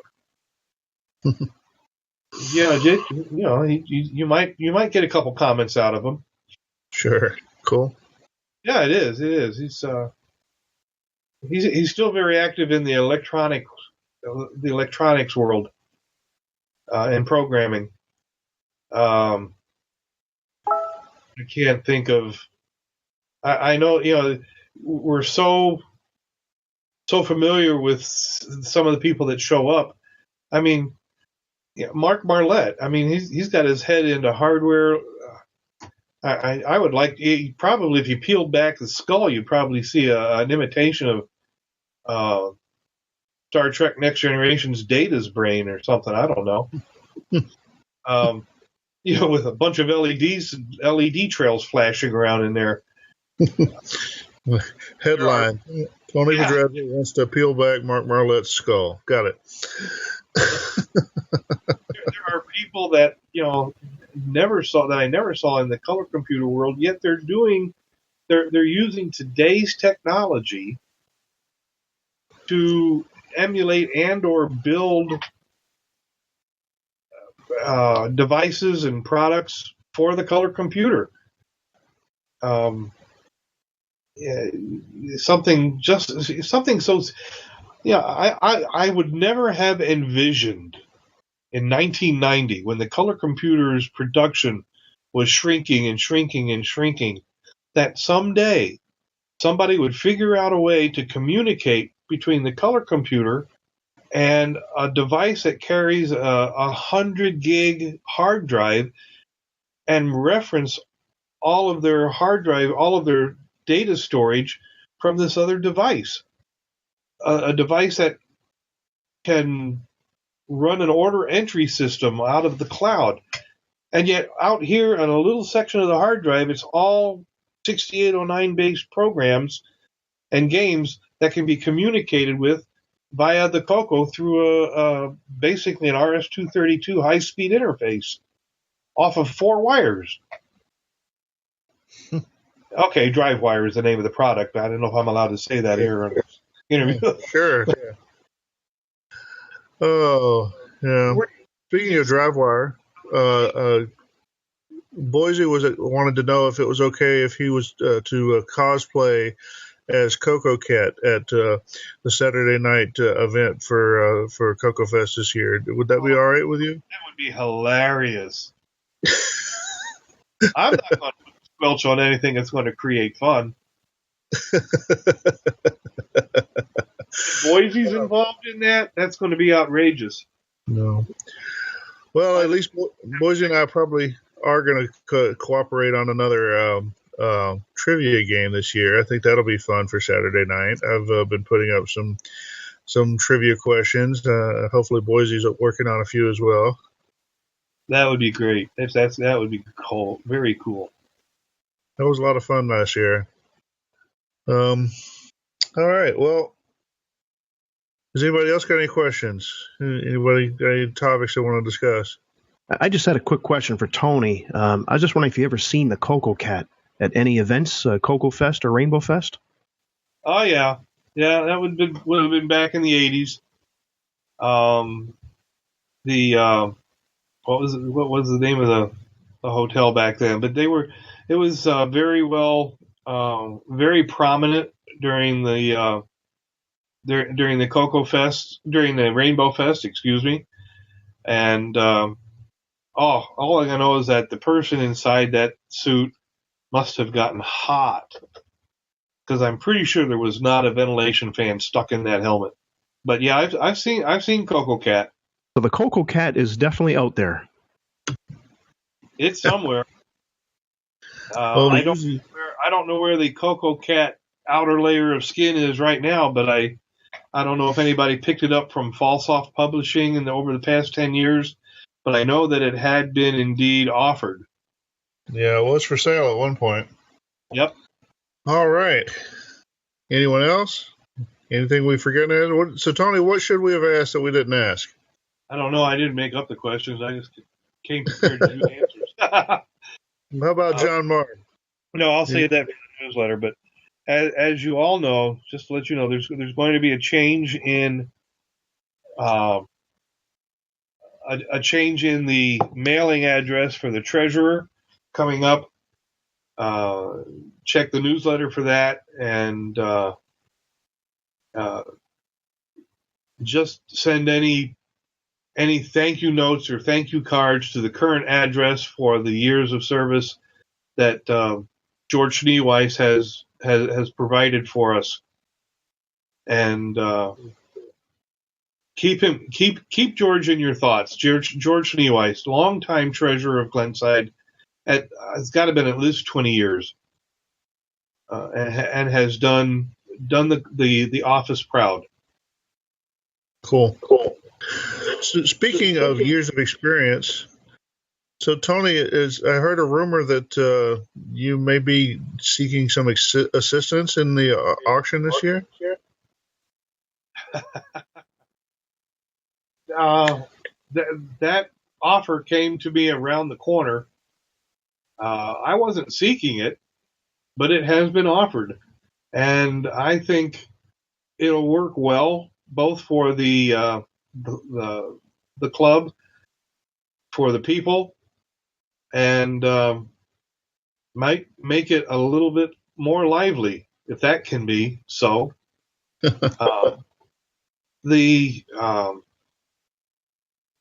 guess he'd be the head, the point man for the VCFMW? The VCFMW, and don't ask me what those mean. I'd have to think hard.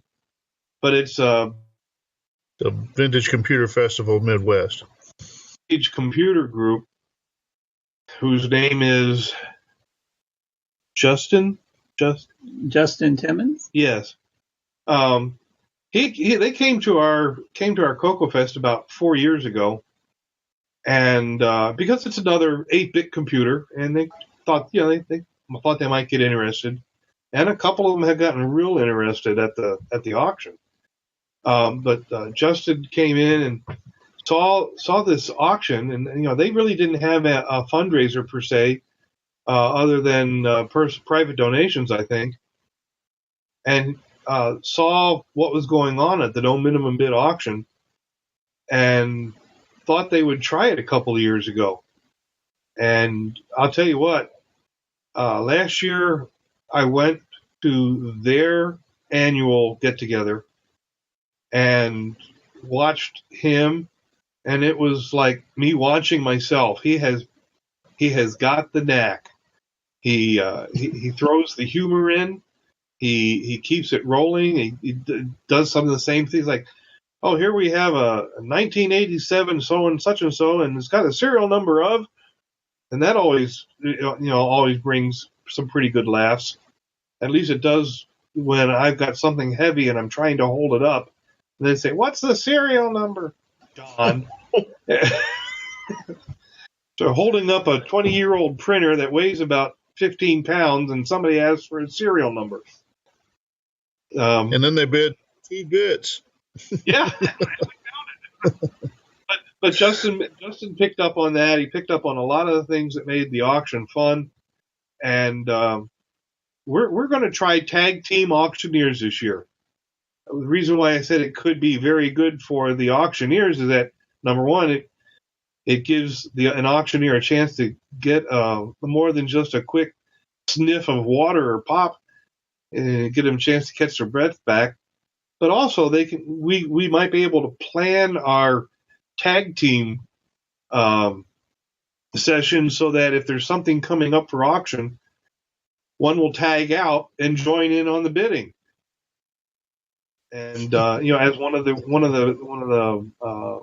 attendees, regular attendees, without having fear of trying to usurp and say, okay, I got a bid of X plus $7 over here. I think I'll bid X plus $8. It just doesn't sound right coming from the auctioneer while he's auctioneering. Right. Dennis. Cool. It could be a lot of fun.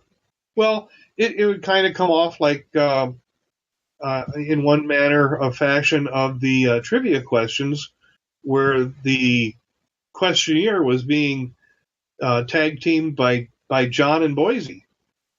And that way it doesn't sound like one person's up there droning on and on and on and on and on and on. Sure. Which is the way I sometimes feel. Oh, Lord. Here come 4 more tape cassette players. Yeah. All right. Well, I really think we're getting close to having beaten it to death. Anyone else have another question or anything else to talk about? I just think it's a really nice place for people to come and talk with like-minded people who can kind of understand your interest. Everyone's got different interests, and their interests even can change from year to year. And I don't know, it can be kind of very low level and not having anyone to talk to about it. And the CoCo people are very accepting of each other, and it's just a great community. And when people talk, you can, versus reading an email, you can kind of hear the sarcasm or whatever's in their voice, and you can understand more what they mean when they say something. So it's just a really good thing to go to a live show versus just chatting online with somebody. Well, definitely there'll be no argument here from us about that. We definitely will think everybody should come out to CoCo Fest. We think if you are less than 6 hours away from a Lombard, then you should have a moral obligation to get there for CoCo Fest. And in most of our cases, we're farther than that, and we still make it, so everyone else should too. Well, anyway, I think we should probably bring this to a close. John Mark Mobley, Tony Pedraza, both of the Glenside Color Computer Club. I want to thank you guys for joining us to talk today. Thank you guys for the work you do, keeping CoCo Fest going through the years. And I know we'll see you here in about 60 odd days for the the 26th annual CoCo Fest. So thanks you guys for joining us, and we'll see you. How do you shop for someone who has everything? That's easy. Shop for the color computer items at Canadian Tire. All the top brands: Disto, Sundog, Tom Mix, J&M, and more. Canadian Tire has been making customers happy for 300 years. Canadian Tire. Everyday low prices made better. Welcome back, CoCo Gamers, to the Games Corner. On this episode, I'm going to be talking about RoboCop. You gotta love that digitized speech. Yes, I'll be talking about the game RoboCop for the Tandy Color Computer 3. RoboCop was programmed in 1989 by Greg Zumwalt, hope I'm pronouncing your last name, and was published under Data East. It requires a stock Tandy Color Computer 3 with 128K of RAM and a free cartridge slot because it comes on a cartridge. And it's actually a very special ROM cartridge that I will get to later on in this segment. I personally really like this game. I think it was well done and showcases the Color Computer 3 hardware very nicely. I still have fond memories of buying this cartridge back in the day from my local Radio Shack and being blown away right from the start on boot up, with the animation title screen and digitized speech. RoboCop is an official licensed movie title and an adaptation of the original arcade and cross-platform game. This game is a side-scroller action run-and-gun type game. The game offers 6 stages to defeat.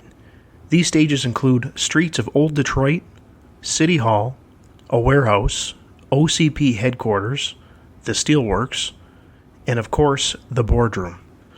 You walk through these levels, and you also go inside buildings to destroy enemies and robots with people behind them. Each level has a massive sideways scrolling map, and sometimes with several screens high as well when you climb upstairs or take elevators. There are various weapons to be found, elevators, doors, and more. You can switch weapons, and this is particularly useful if you run out of ammo, or worst case scenario, you can go right down to your bare fists if necessary. Each level has an end boss to defeat. Like most games of this style, the enemies get much harder as the levels progress.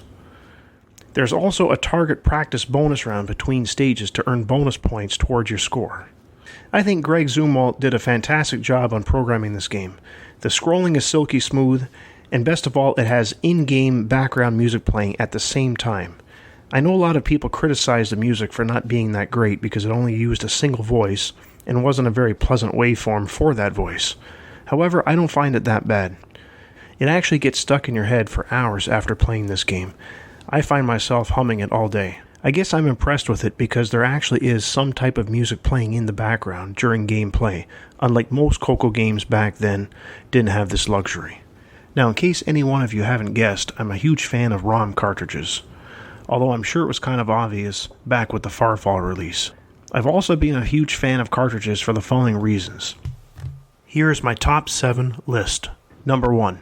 It is a physical piece of media you can hold in your hand and collect. Number 2.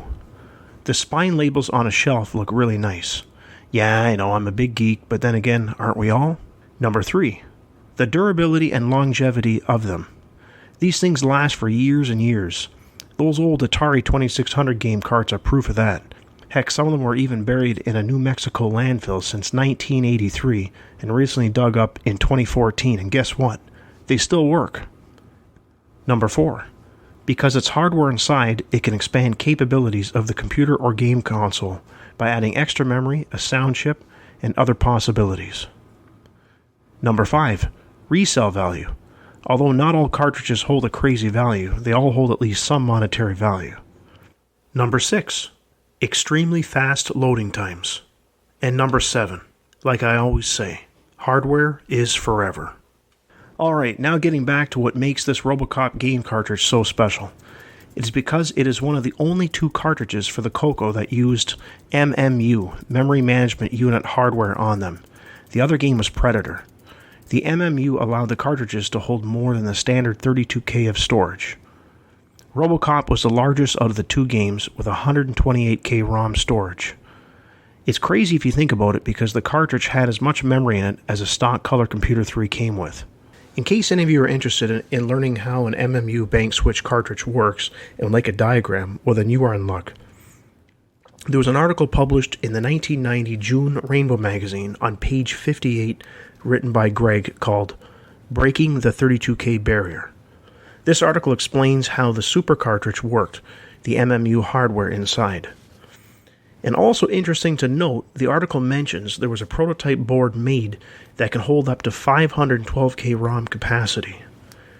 I don't want to promise anything, but our host John Linville, as you heard last month on his tech segment, he has an audio chip cartridge design, and he just may have one with an MMU combined in the works.